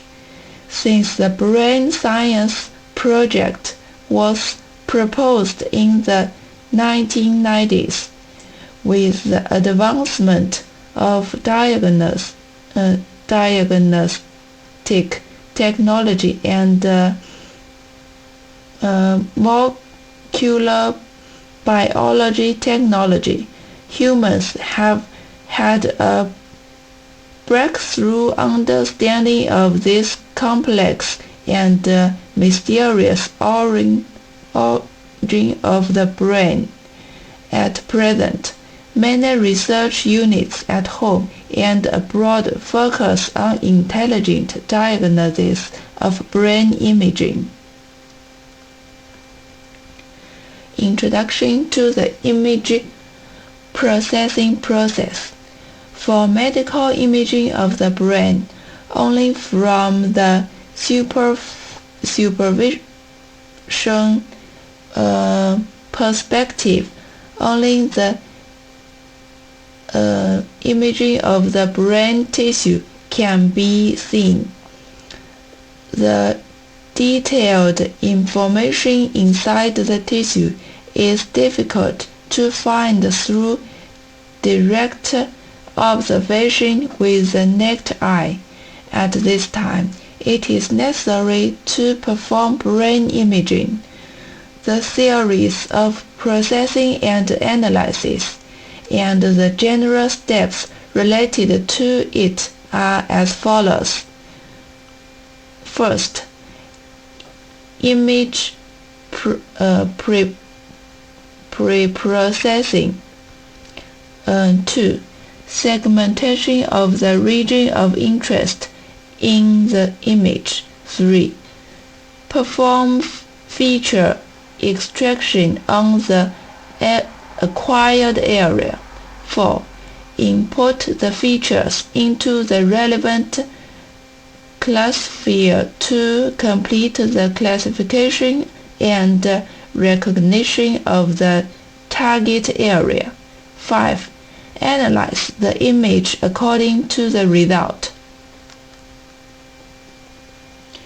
Introduction to image segmentation. In the process of medical image processing, segmentation is a step that cannot be ignored. It is the premise of other image processing. Segmentation is actually to separate the target area in the image from the background area according to the needs of the user. The feature extraction process is a process of extracting information from other features such as color feature, shape feature, or texture of the segmented region of interest. The process of image recognition is to take the extracted data information as input and then divide the data with the same characteristics into the same category, so as to achieve the purpose of image recognition. Algorithm introduction. The traditional FCM algorithm ignores the spatial information of when segmenting an image, so it is susceptible to noise interference during segmentation, which makes the segmentation result unsatisfactory. Wu and Yang proposed an improved FCM algorithm in which the function is used for distance measurement for the first time. The detailed algorithm formula is introduced in the paper. This research proposes an improved FCM clustering method, which is used to segment brain tissue in MRI images. The model fully combines the strong local search capability of simulated algorithm and the global search capability of the genetic algorithm, thereby obtaining the best initial center, reducing the number of fuzzy means algorithm and avoiding the initial clustering from falling into the local maximum. Comparing various algorithms to segment brain-rich matter and gray matter in clinical brain images can also find the advantages of the algorithm, which provides a very reliable reference basis for segmenting real brain MRI images. Thank you.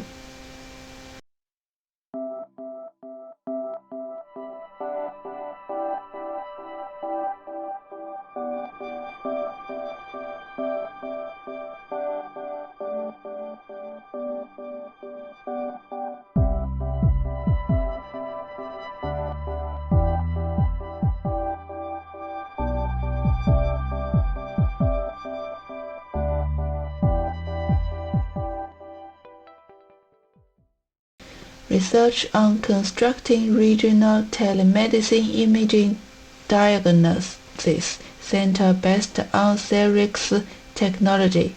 Changshu Meili Hospital, Jingshunding.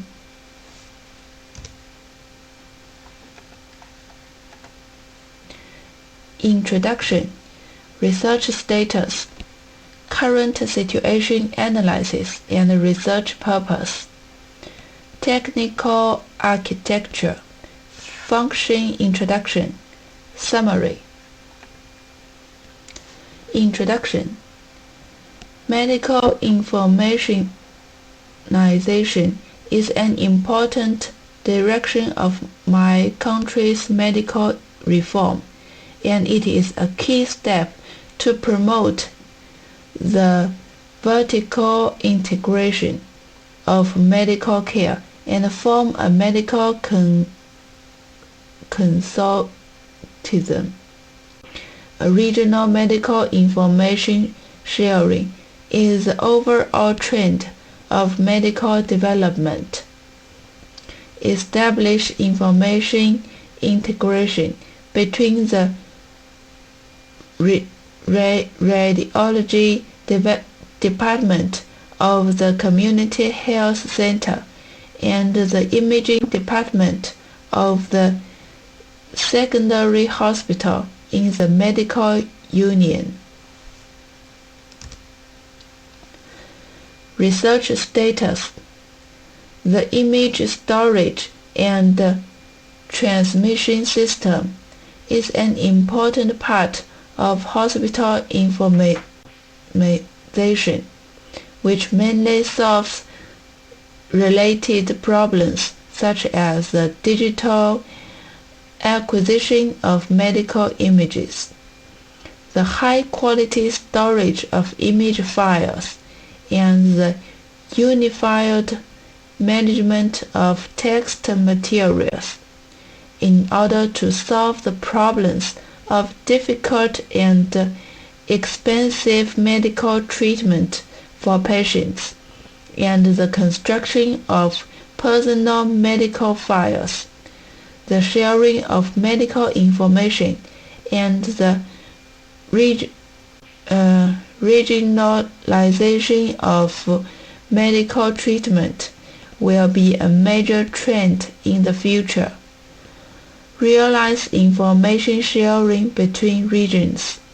Improve the efficiency of daily diagnosis of medical institutions in the region, and provide a strong guarantee for scientific analysis and comprehensive diagnosis.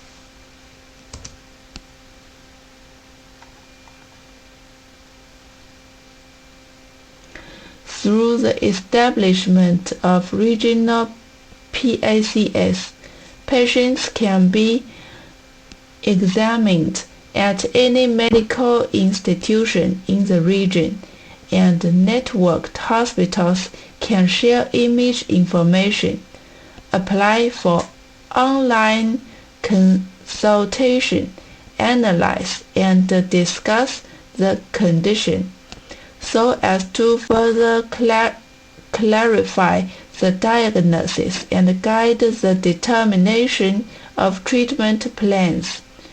Realize the sharing of information such as imaging resources, expert diagnosis resources, equipment resources, and medical research results, and reduce the number of repeated examinations for patients, and reduce the cost of diagnosis and treatment for patients. Analysis of the current situation. It is difficult to recruit or train suitable imaging talents quickly due to factors such as the location and medical technology level of the grassroots branch hospitals. In order to solve the shortcomings of technical talents in branch hospitals, remote consultation medical services have been brought into people's vision and become a breakthrough in the grassroots service of superior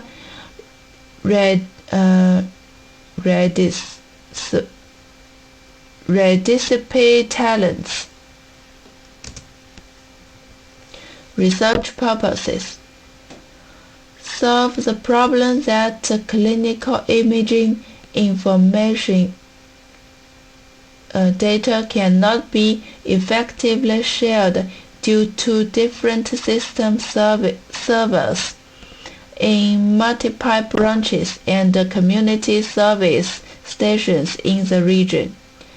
Using the existing hardware equipment of many people's hospital, combining the actual situation of imaging system of each branch in the area, using visualization technology. The imaging servers of the three hospitals are effectively integrated together, effectively reducing the hospital's operating costs. Use information technology to further strengthen the telemedicine image service capabilities in the region, solve the limitations of the metropolitan area network in different regions, effectively solve the shortage of branch resources and talents, and provide better and more professional treatment for the treatment of primary patients program. Technical architecture. Regional PACS architecture diagram.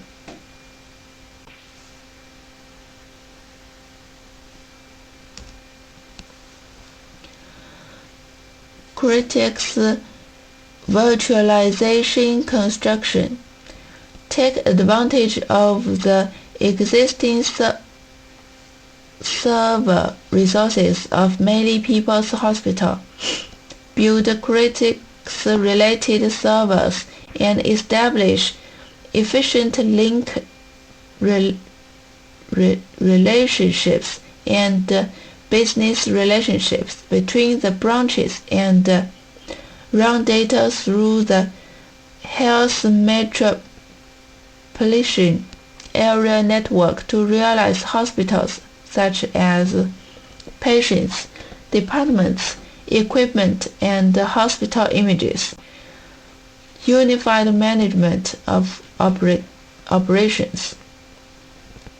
Data storage technology with Changshu Meili People's Hospital as the center and secondary hospitals in the region as branch points.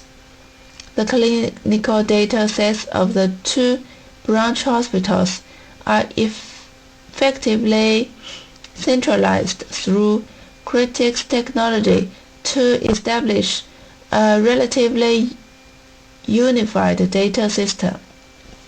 Centralized storage management and transfer to a standardized data model to form a data set, effectively integrating regional internal data to serve clinical images. Centralized reporting function of regional radiological imaging examinations community. Residents can carry out imaging examinations at the Community Health Service Center.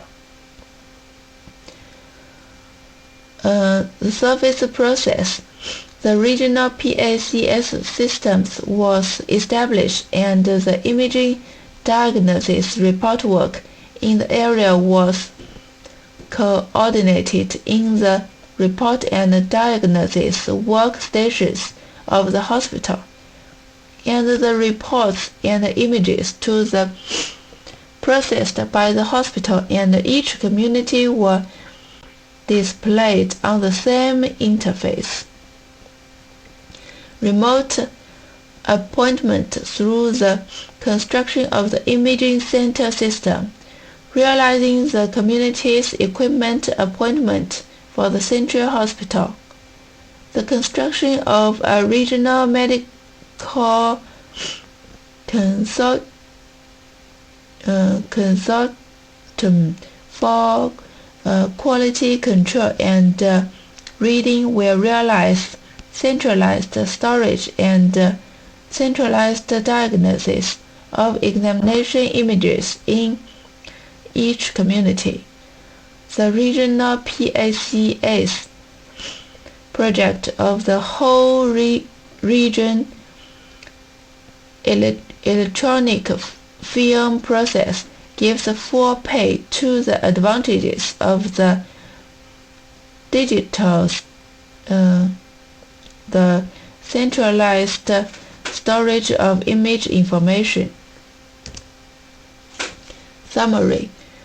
With the Meili People's Hospital of Changshu City as the center of the secondary hospitals in the region as branch points.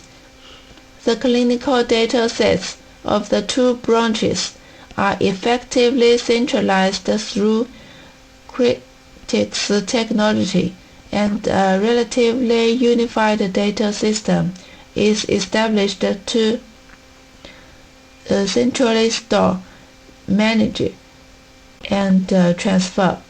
A data set is formed in a standard data model to effectively integrate regional internal data to serve clinical images. Thank you.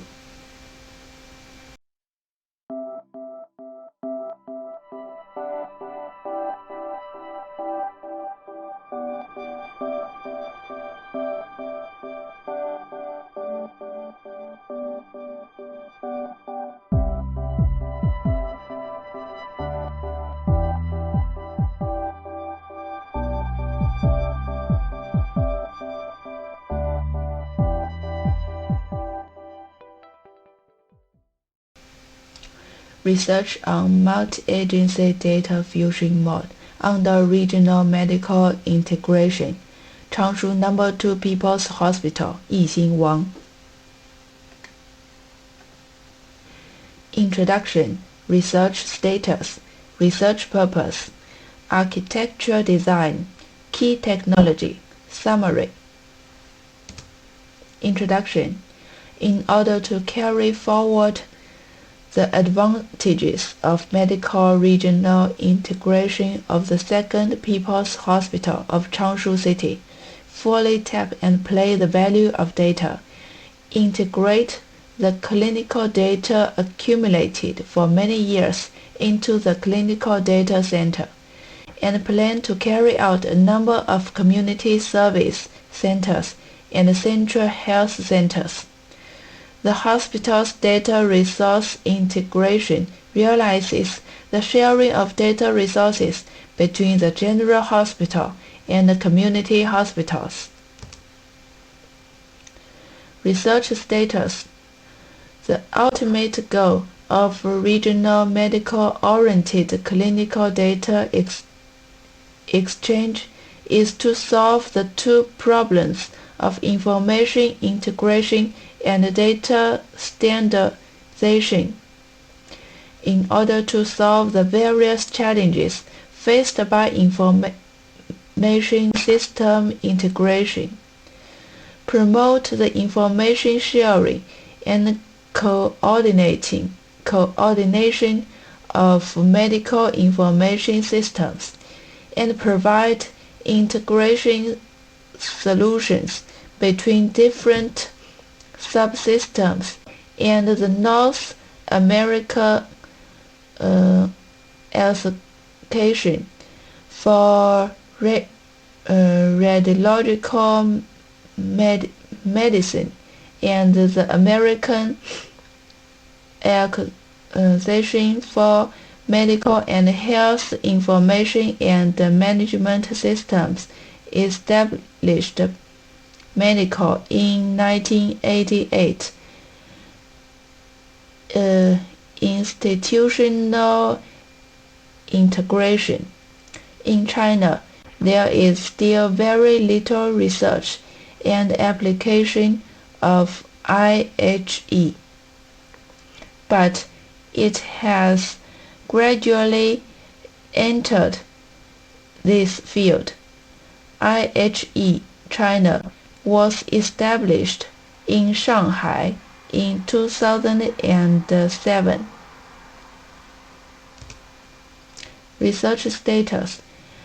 In terms of clinical data exchange standardization in the process of medical information, the United Kingdom, the United States, France, and other countries have invested a lot of manpower and material resources in standardization work.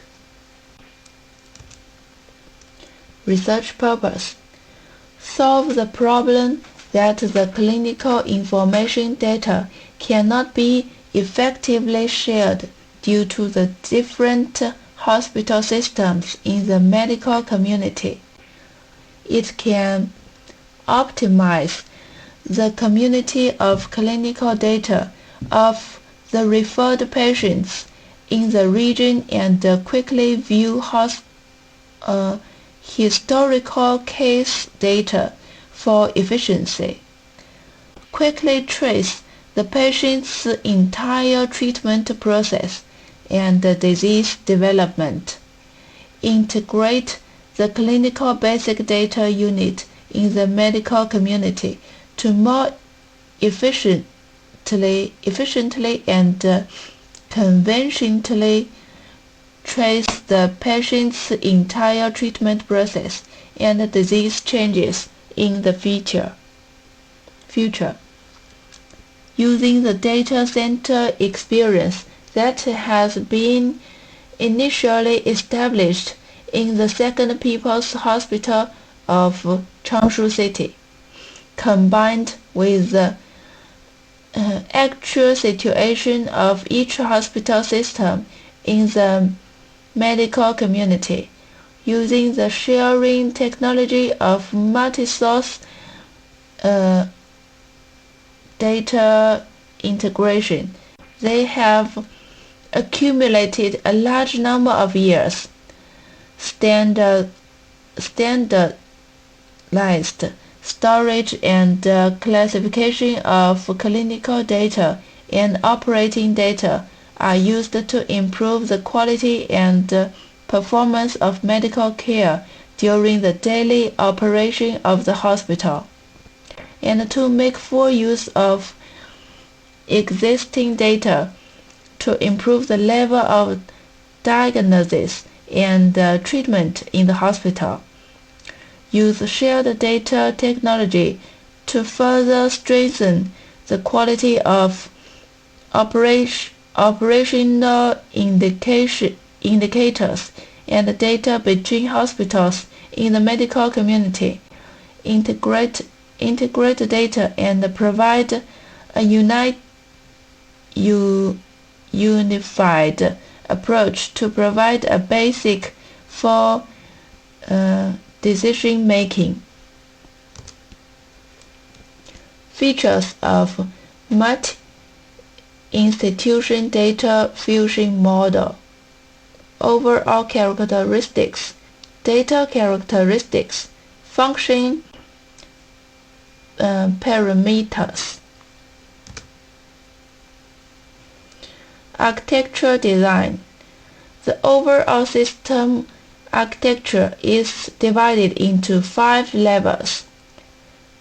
Basic business layer, platform data layer, platform service layer, platform application layer, and platform portal layer.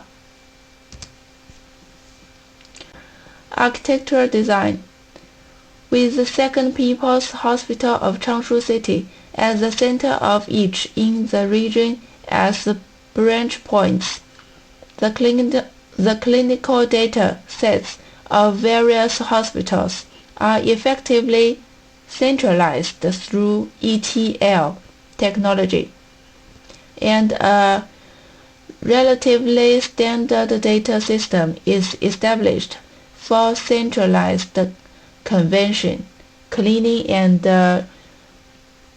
transfer to a standardized. The data set is formed in the data model to effectively integrate the internal data of the region to serve the clinic. Key technology. Using the current experience of establishing a small clinical data center in the Second People's Hospital of Changshu City, a research method for data sharing based on multi-source data fusion under the medical community is established to solve the different database structures of different procedures in different hospitals within the medical community. The problem of information isolation in various hospital systems. Summary. For the original information system of each hospital in the medical community group, build a relatively standard data system to centrally convert, clean, and transfer a standardized data model to form a data set. Patient master index, master data management, and so on, to solve the problem of reducing repeated statistics and discrepancies in various hospitals, improve data quality, complete interconnection, and data sharing. Thanks.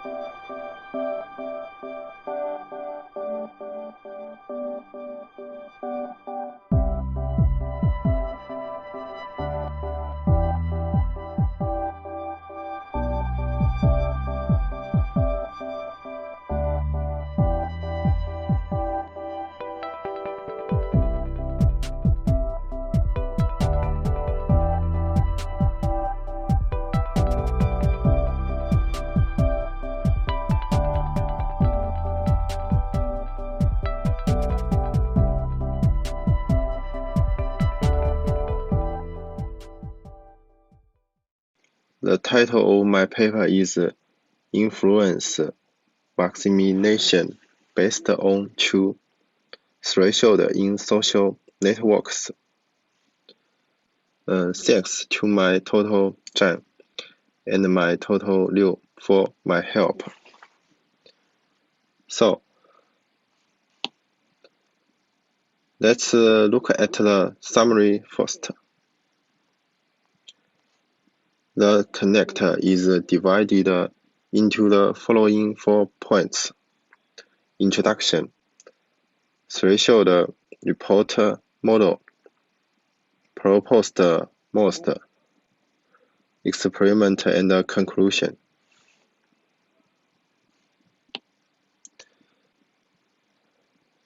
Let's look at the abstract.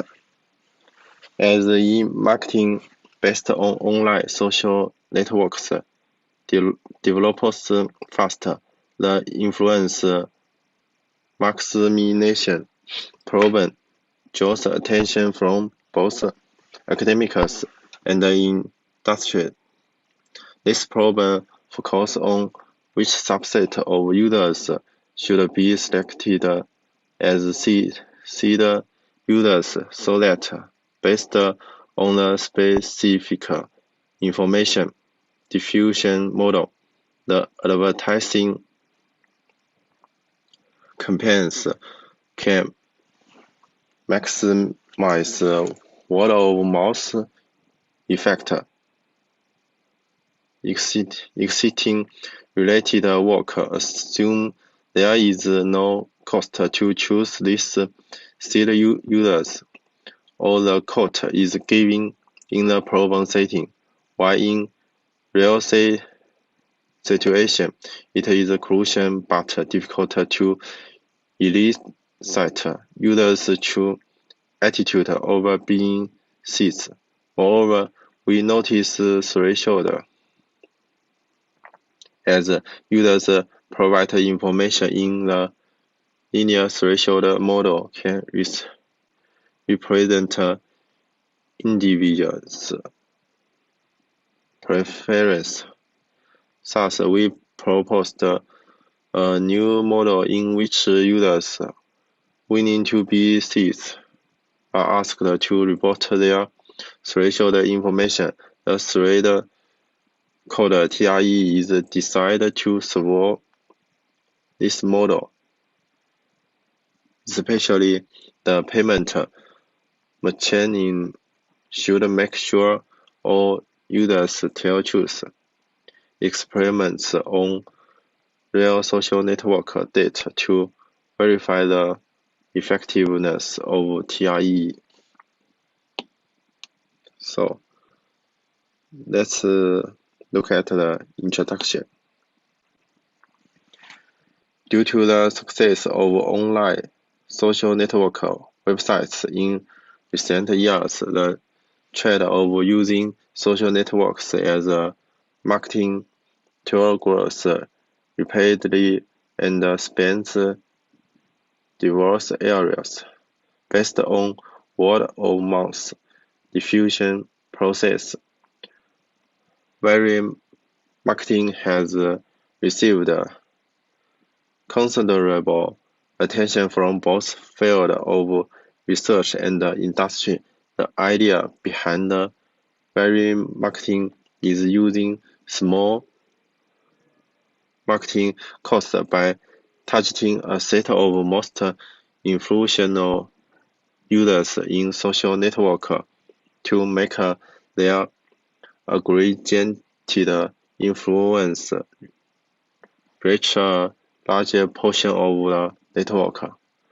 Motivated by this, computer scientists focus on so-called influence maximization problem, which is finding such set of initial adopters that maximize the number of users influenced by them eventually.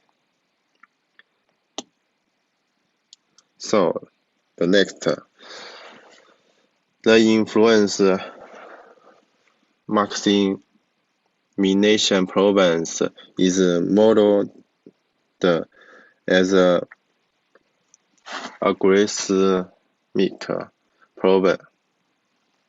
Given a social network graph G, VEW, and a budget K, where V denotes nodes in the social networks.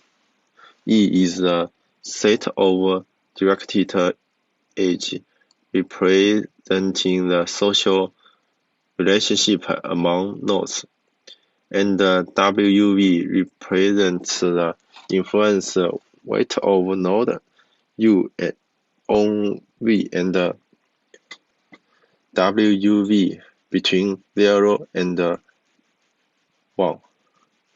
The aim is to select a seed set S of K nodes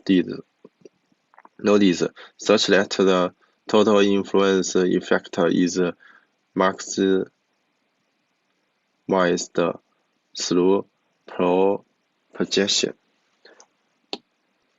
So let's look at the contrast. The past have 3 points. All the algorithms for the LT model set the nodes threshold readily. Traditional work does not take seed users' payment into consideration. Instead, the number of seed users is always regarded as a marketing budget. But in real life, this celebrity may not willing to spread advertisement information even offered by high payment. This is my also have 3 points. We notice the necessity of reporting threshold, which is beneficial to both system and users. We not only introduce introduce the payment into the model, but also take incentive compatible condition into account. In our model, part of nodes are voluntary to report their threshold and compete for binning seats. Let's look at the threshold report model. The Novi model, which asks nodes to report their threshold, will be proposed in this section. Before detailed description of this model, we first explain the benefit of the system knowing nodes threshold.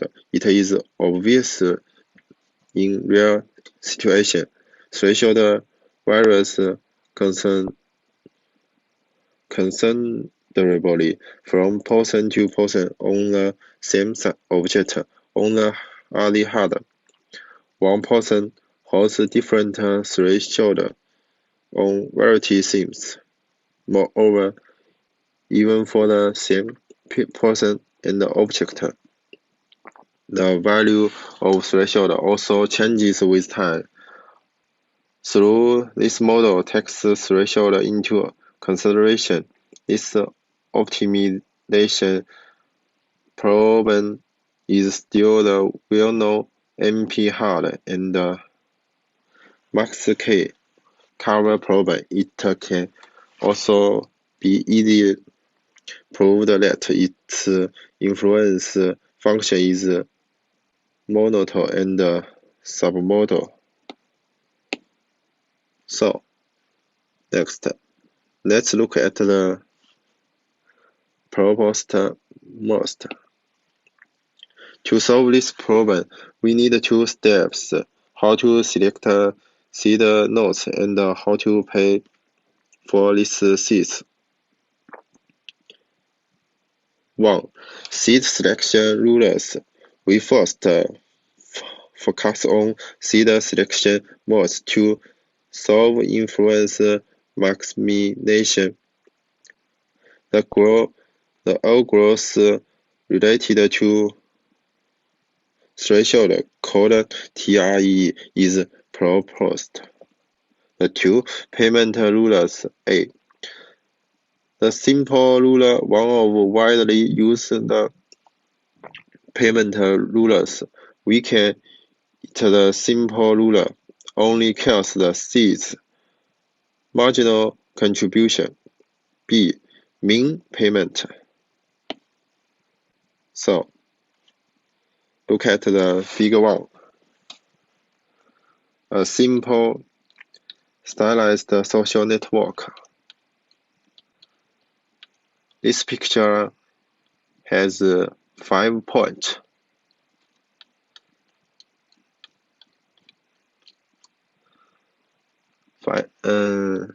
Five nodes A to E, and only one seed is needed. The weighted edges of this directed graph denote influence between nodes. Two thresholds of nodes are listed in the cycle. It is obvious that node D will be chosen because equal 4, which represents all other nodes can be activated by node D if we choose node C.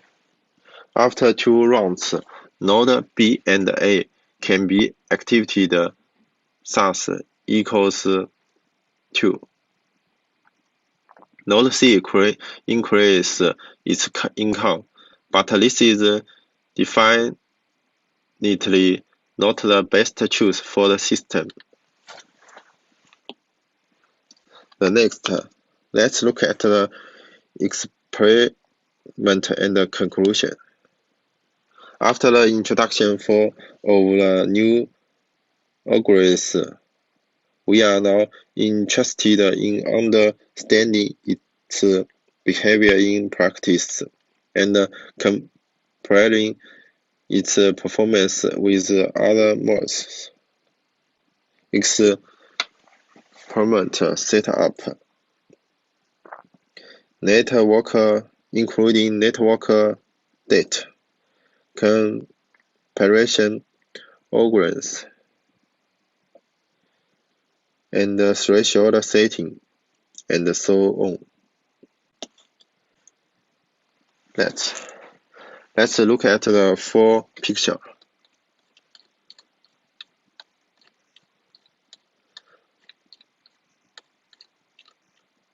In the experiments, algorithms performance lie in the information propagation range and running time. The result is the mean value of time times computation of using one of algorithms in a specific network. Figure 1 shows different algorithms performance with 3 kinds of threshold order setting. Naturally, on other algorithms exceed the baseline most random selection. Besides this, the other common conclusion from these 3 figures is that TRE enlarges in the information propagation range in all conditions. It is obvious that using page TRE achieves better results than page rank. We also notice the difference between 3 figures tell us more information about TRE. Comparing with random threshold and in degree threshold, TRE in outer degree threshold does not have evident superiority, especially high TRE. This is mainly because when node threshold is close related to its outer degree, the 2 merged modes in different algorithms represent the same characteristic of the node. In this situation, the combination of 2 modes is of lesser significance. The mean value of algorithm runtime of selecting 100 seeds is present in figure 3. It is rational that TRE needs more time because it adds another sorting measurement, and more computation is inevitable. However, the time consumption increases slowly. Therefore, we think it is still worth of enlarging the propagation range at the cost of runtime slowdowns.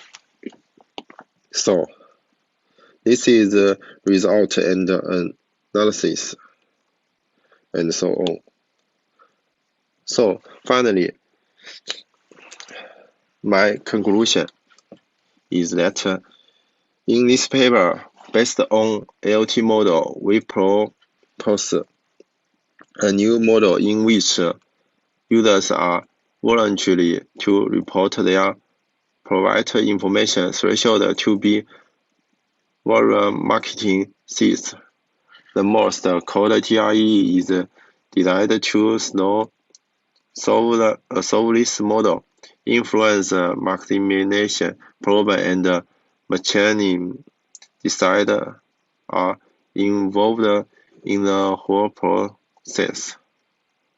Experiment verify the good performance of TRE.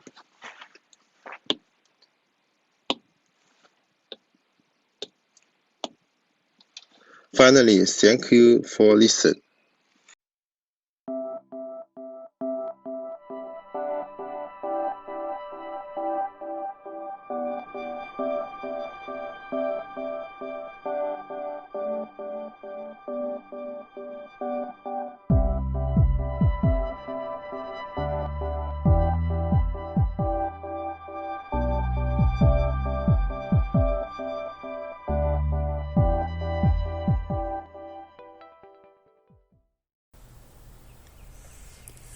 Hello everyone.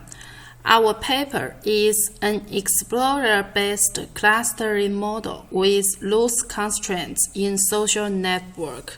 I'm the author Bi Anqi and I'm from Changshu Institute of Technology, Jiangsu, China.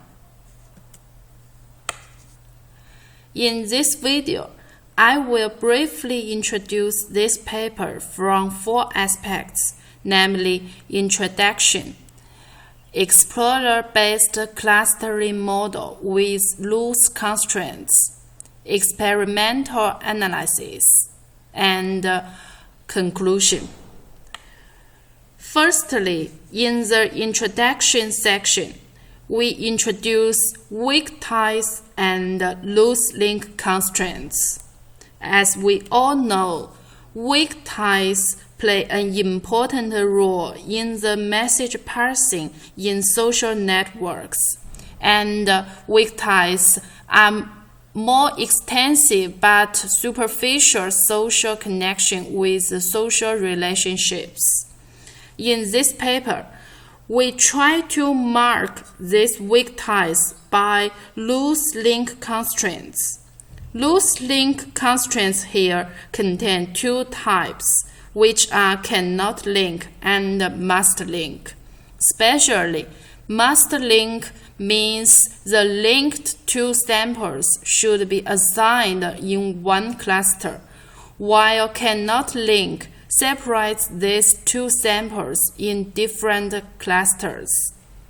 And by loose, we relax the restriction on samples constrictions, namely, a sample may have a must link or and cannot link, or just have no link. In all, the contributions of this paper are as follows. First, preserve the structure and semantics of keywords by explorers, as explorer-based frameworks directly select cluster centers from actual samples. Second, EEMLC also unifies the 2 pairwise link constraints together, which is cannot link and must link. And the framework is more consistent with the broad but superficial nature of weak ties.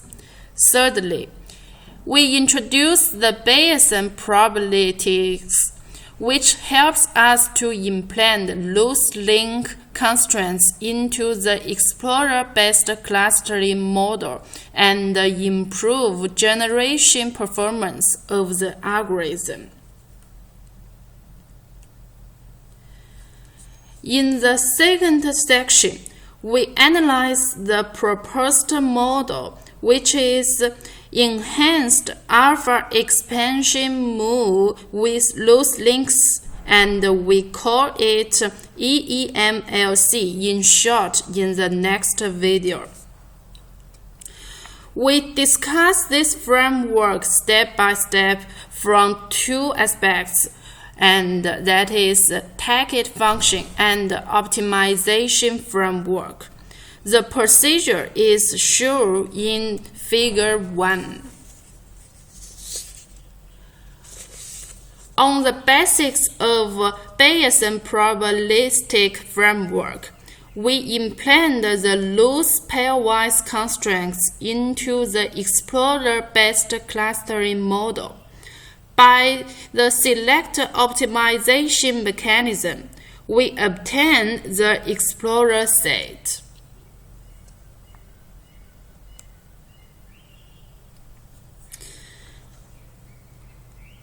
In detail, we first give the definitions of loose link constraints as shown in equation 1 here.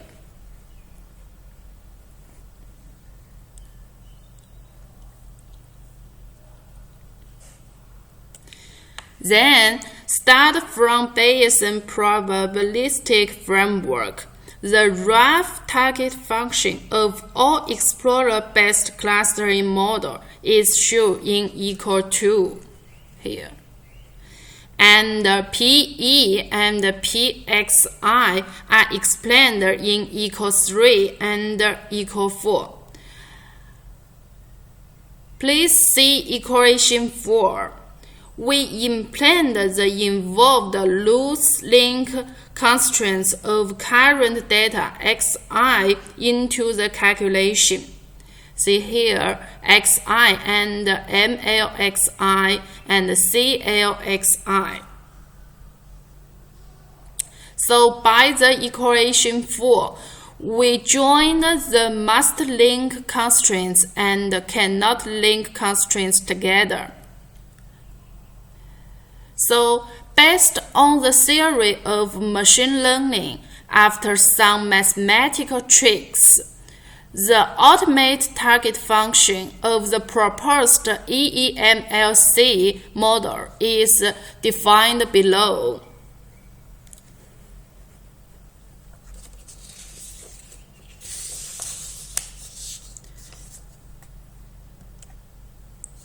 Then we discuss the optimization framework.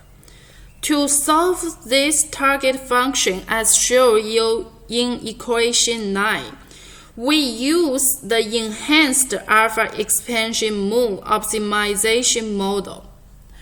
This model regards the target function as the energy defined by the Markov random field and detect the value by the energy reduction. On this basis, we get the minimum energy value. At the same time, the optimal solution of the target function will be got, which is the current explorer state. Besides, the optimization mechanism here also explains the search space for possible explorers in iteration. That is, suboptimal explorer is considered as well.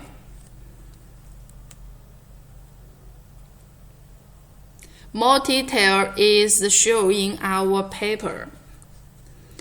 Thirdly, in the experimental analysis section, we apply the EEMLC in two datasets, namely diabytes and D1. In this section, we analyze the experimental results from two aspects. First, we set up the datasets.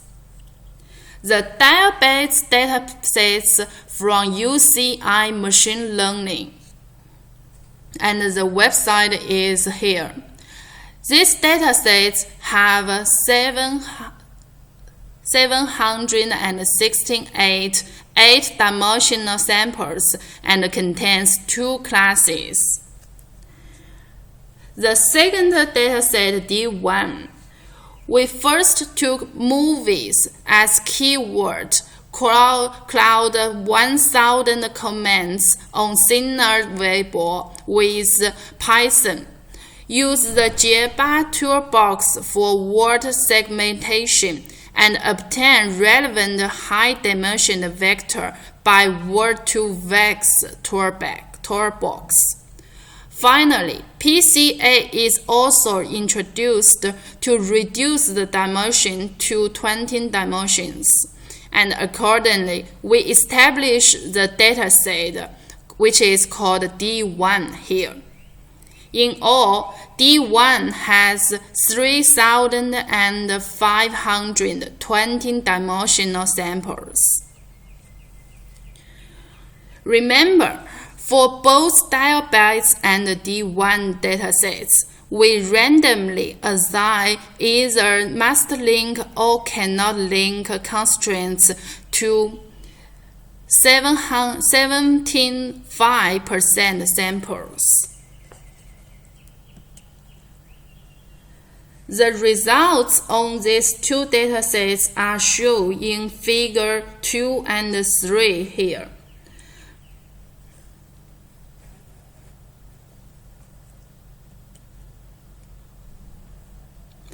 By these experiments, we know that first, when real labels are available, the clustering results of the EEMLC model are reliable as well, as shown in Figure 2.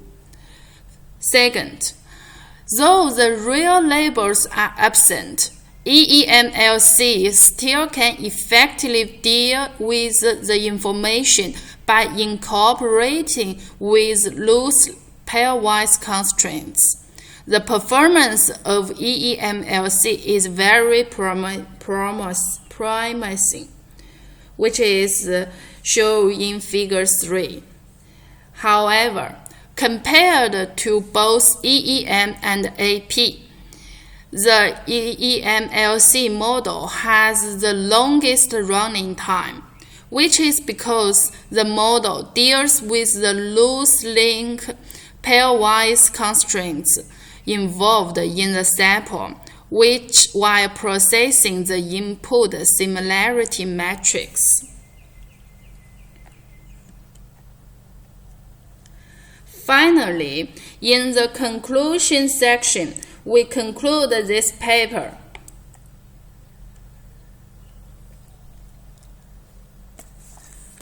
This paper focuses on incorporating loose pairwise constraints with classical Explorer-based clustering model and process EEMLC algorithm. Our experimental results have shown promising performance of EEMLC.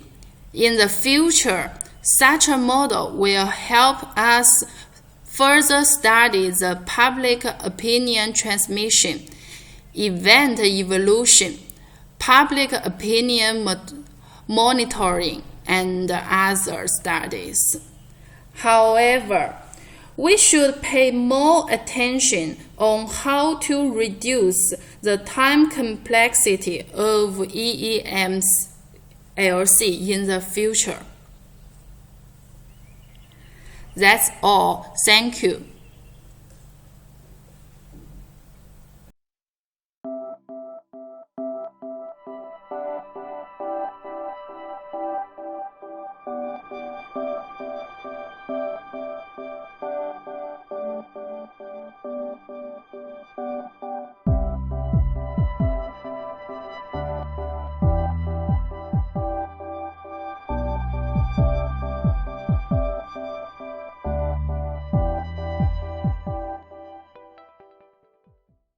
Hello everyone. I would like to share with you some of my research progress on the expression recognition algorithm based on the infrared image. My presentation is structured in the following way. I will begin with an introduction to the background. Then I will explain the main algorithm we proposed. And finally, I will analyze the experiment results we have got. Okay, first I would like to give you a bit of background. Face expression recognition has become a very interesting and challenging area in facial image processing due to its wide application possibilities. Mental state recognition, human-computer interaction, human behavior understanding, etc. are some of its applications. However, the existing expression recognition algorithm based on the visible image has some problems. First, it's hard to locate the face because the visible image is easily disturbed by the environment. Second, the available features of the model are limited. In order to solve this problem, we built a model from the perspective of thermal infrared. Here you can see a figure which shows you infrared images of different expressions. In view of the above problems, we use the thermal infrared image to realize face expression recognition. The main work we have done can be summarized as two parts. 1. Establish the face extraction model to locate the face. According to the characteristics of the distribution of thermal infrared, the face region is firstly located by building a multi-projection model based on color. Then, we optimize the level set function of the local Gaussian distribution fitting model, remove the regular term, and choose the larger iteration step to achieve accurate face segmentation. 2. Construct the expression recognition model to analyze the expression, which is based on the structure of the traditional deep learning network of dual path network and the convolutional block attention module. Firstly, let me start by looking at the face extraction model. The infrared images can directly display the thermal distribution, and we build a projection model from the horizontal and vertical directions respectively. Then, local Gaussian distribution fitting model was constructed to extract the facial region. Okay, now we are going to take a look at the next section, expression recognition model. While the ResNet does a good job of refining features, DenseNet explores the detail deeper. Dual-path network combines the advantages of ResNet and the DenseNet models. DPN has highly coupled dual paths, which can effectively avoid gradient disappearance in deep network training. On the other hand, by combining the channel selection with the orientation selection, convolutional block attention module can achieve multi-directional convolution to obtain better results. For this reason, we combined the DPN and the CBEM to construct a CDPN model. Now, let me move on to the experiment part. We choose the dice coefficient, the number of iterations, computing speed, to investigate the effect of the contour extraction algorithm. Judging from these parameters, our algorithm is optimal. This is because the parameterized level set function constructed in this paper replaces the regular term in LGDF and MSLCV to improve the segmentation performance. Our algorithm needs no initialization and has strong robustness. The iteration step tau can be increased to reduce the number of iterations without reducing the segmentation accuracy, which accelerates the curve evolution to the real contour. This figure shows you the effect of facial localization and segmentation of different expressions. The test results are listed in this table. Unweighted FE score and unweighted average recall were used to mirror the evaluation effect. Compared with the popular algorithms, our algorithm is better. Also, receiver operating characteristics curves were used to mirror the evaluation effect, which is shown in this figure. AdaBoost algorithm uses multi-scale focusing features to achieve feature extraction. MDN algorithm builds the depth model from multiple angles, which enhances the robustness of the model. The FRRCNN integrates the two network structures to improve the accuracy of detection. DHF integrates depth features with traditional features to realize expression recognition. We use the CDPN to extract image features and realize expression recognition and achieve good results. Well, this brings us to the end of my presentation. Let us see what we may conclude here.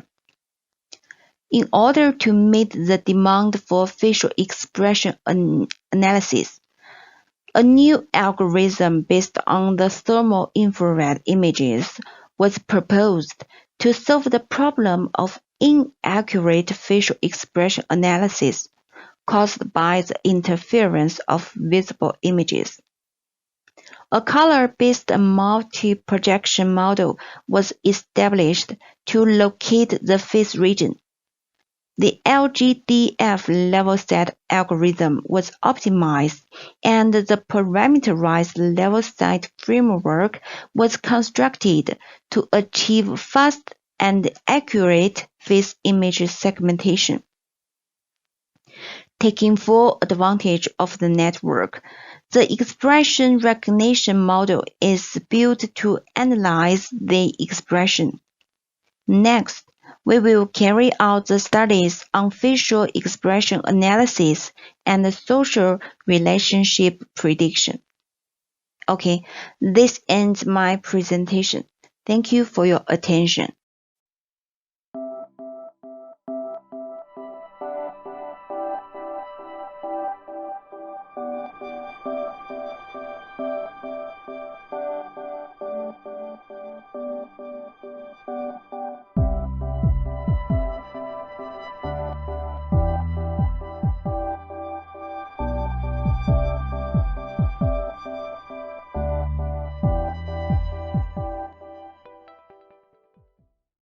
Hello everyone, I'm Chao Fan from Jiangnan University. The topic name of our research is Personal Name Disambiguation for Chinese Document in Online Media. The contents are listed here.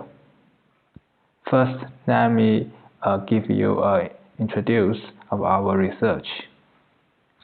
The personal name disambiguation is a challenging task to disambiguate various people that share the same name. And it is a critical issue for analyzing contents in online media.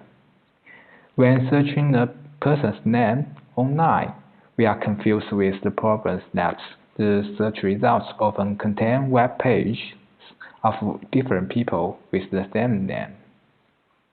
So it is necessary to disambiguate names in the retrieved documents by cluster analysis.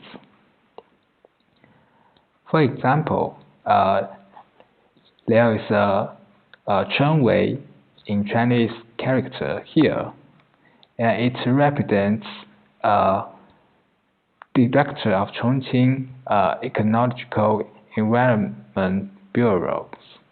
Also, it can represent another person, the president of Jiangnan University. So it is an ambiguous personal name. And the main steps of this research can be listed here. First, we crowd web pages from Baidu News while specifying 6 personal name keywords. The test body is extracted with standardized formats by removing the web page text. Then we segment all documents with segmentation tools, tag the parts of speech, and recognize the named entities. We then conduct feature selection and weight calculation. An agglomerative clustering algorithm is implemented utilizing selected features. What's more, we propose an indicator to measure the performance of clustering. And finally, we optimize the number of clusters by removing the noise clusters. Here is the framework of our work. It includes 3 parts: the build corpus, the first part, and the generating feature parts, and finally the clustering algorithm. Here is the dataset. 6 ambiguous person names in Chinese character are selected in our work. They are Chen Wei, Chen Jian, Liu Wei, Liu Weichang, Li Peng, and Li Xiaopeng. The Baidu news that we crowd is the data source of our research, and we code them and parse the web page by removing the HTML tags. Then it tracks the text body and standardizes the raw pages into text format.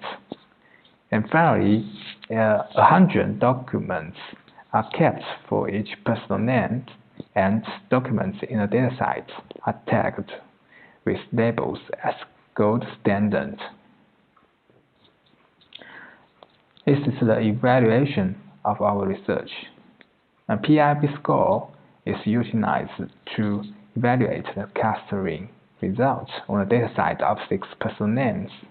The precision of a cluster P for a given category L is given by this formula.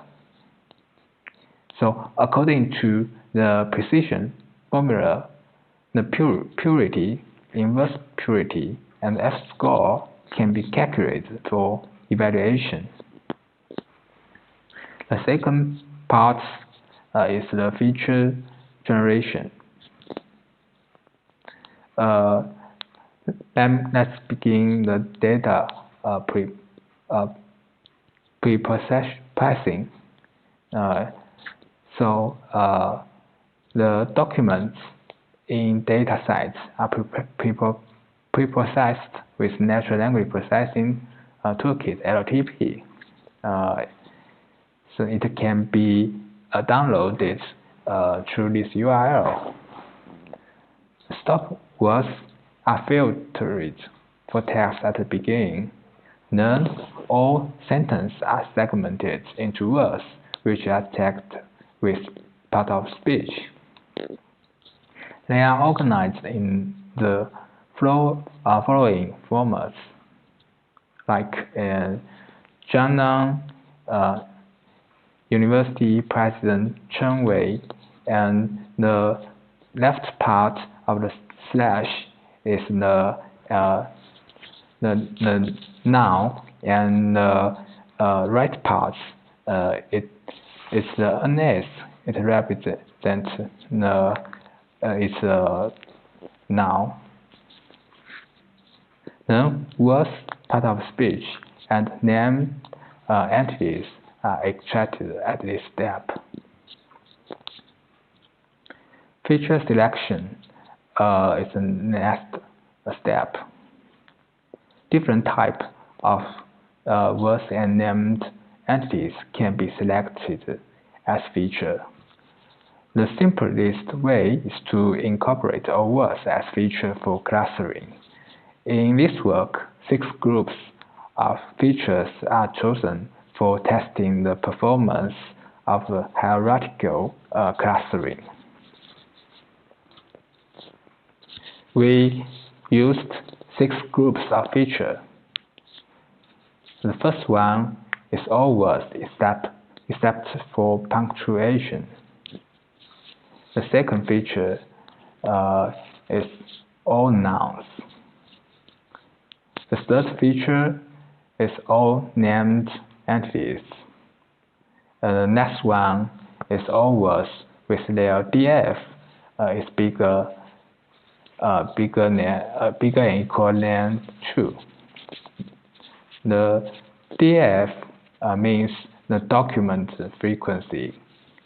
It is the number of documents containing a particular term.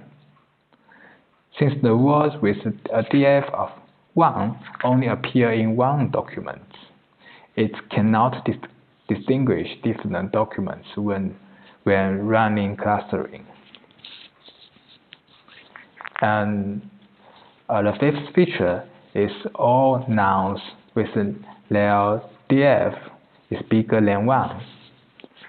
The last one, the feature is all named entities with their DF is bigger than 1.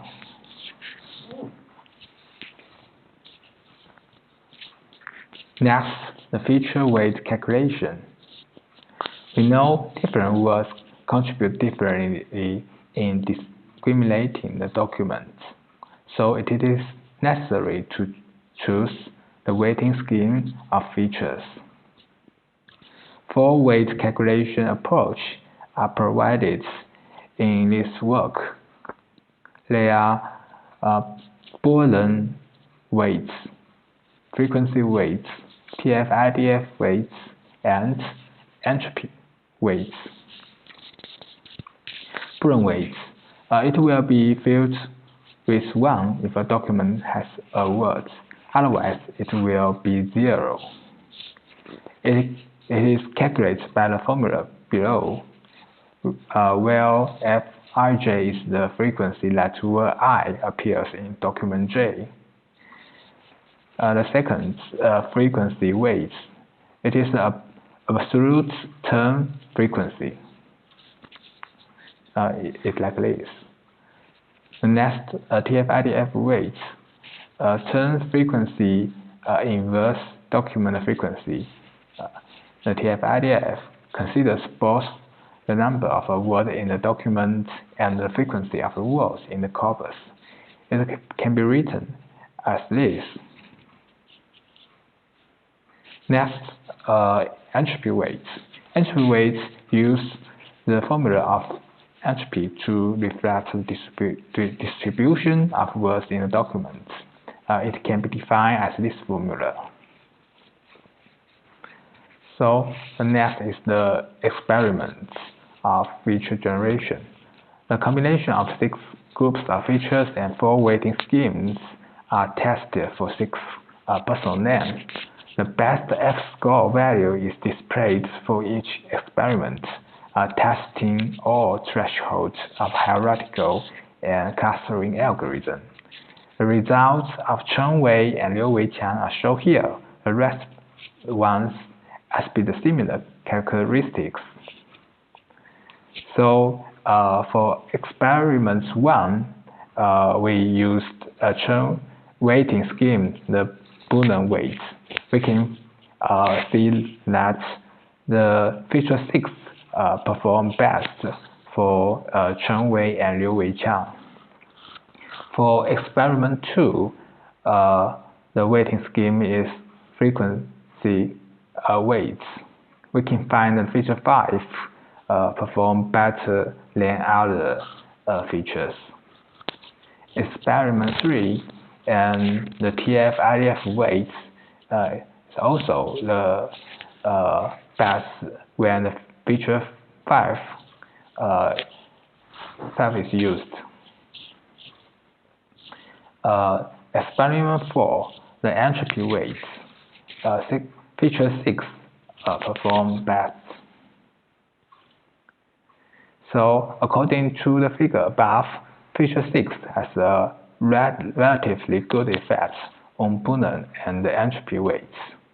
In contrast, The feature 5 performs well on frequency and IDF weight. On average, feature 5 and TF-IDF reach the best performance, so we used in the later clustering. Next one is the clustering algorithm.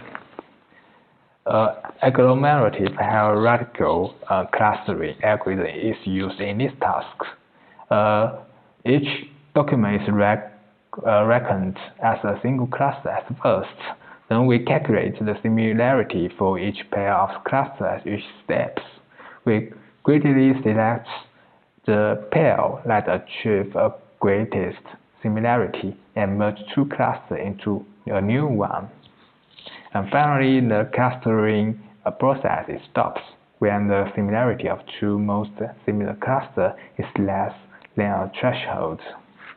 In our work, the cosine similarity stops to measure the similarity between two vectors x and y. It can be described as this formula, the sim xy.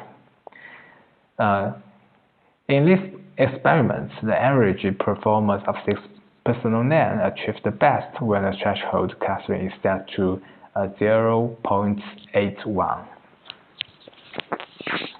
We also explored the cluster stopping measure.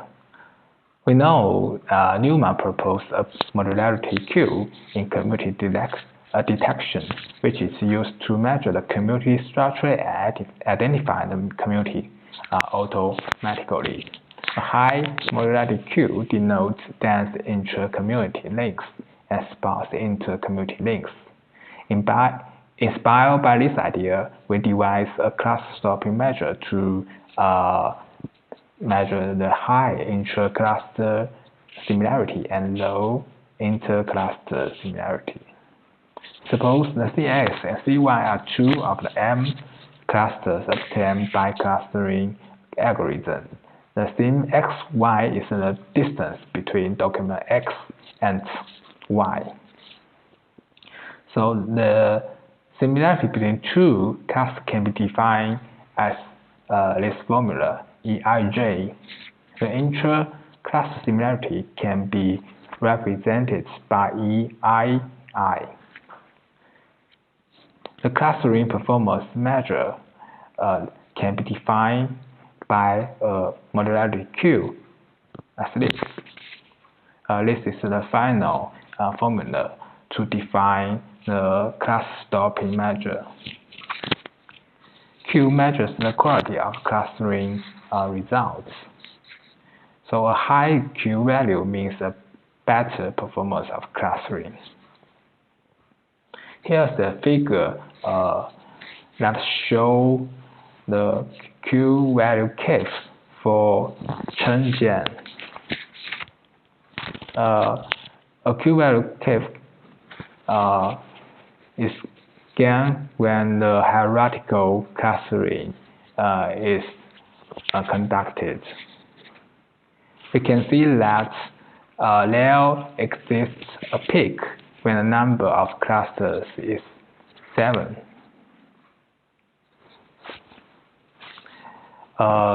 Next, removing the noise cluster. Clustering by cluster stopping measure Q can lead to too many noise clusters, which has only one document. We can merge such noise cluster into their nearest cluster, which can result in improvement of the clustering performance. And here's the experiment results. We can find the red one, the removing noise cluster perform best than the threshold method and the Q measure methods. Here's the result of the clustering optimization method for noise clusters. We can find the Liu Wei, Liu Weiqiang, Li Peng, and Li Xiaopeng, the optimization methods perform better than the Q-based measure. Conclusion: In this research, we proposed a framework to disambiguate personal name of Chinese character. We did feature selection. Different words were extracted as features, and 6 groups of features were selected for clustering. We used feature 5 plus TF-IDF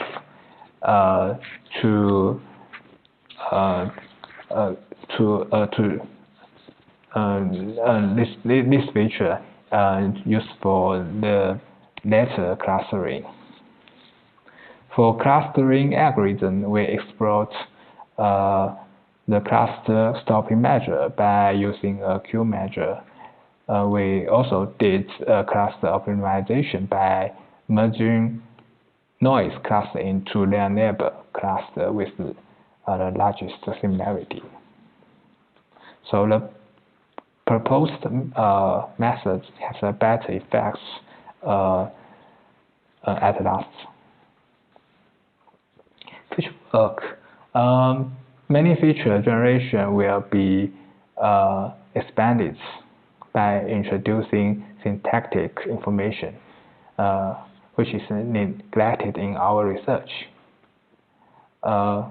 In addition, the method cannot perform well when the lexical analysis fails. So improving the accuracy of the early analysis is the direction of future work. Thank you for your attention.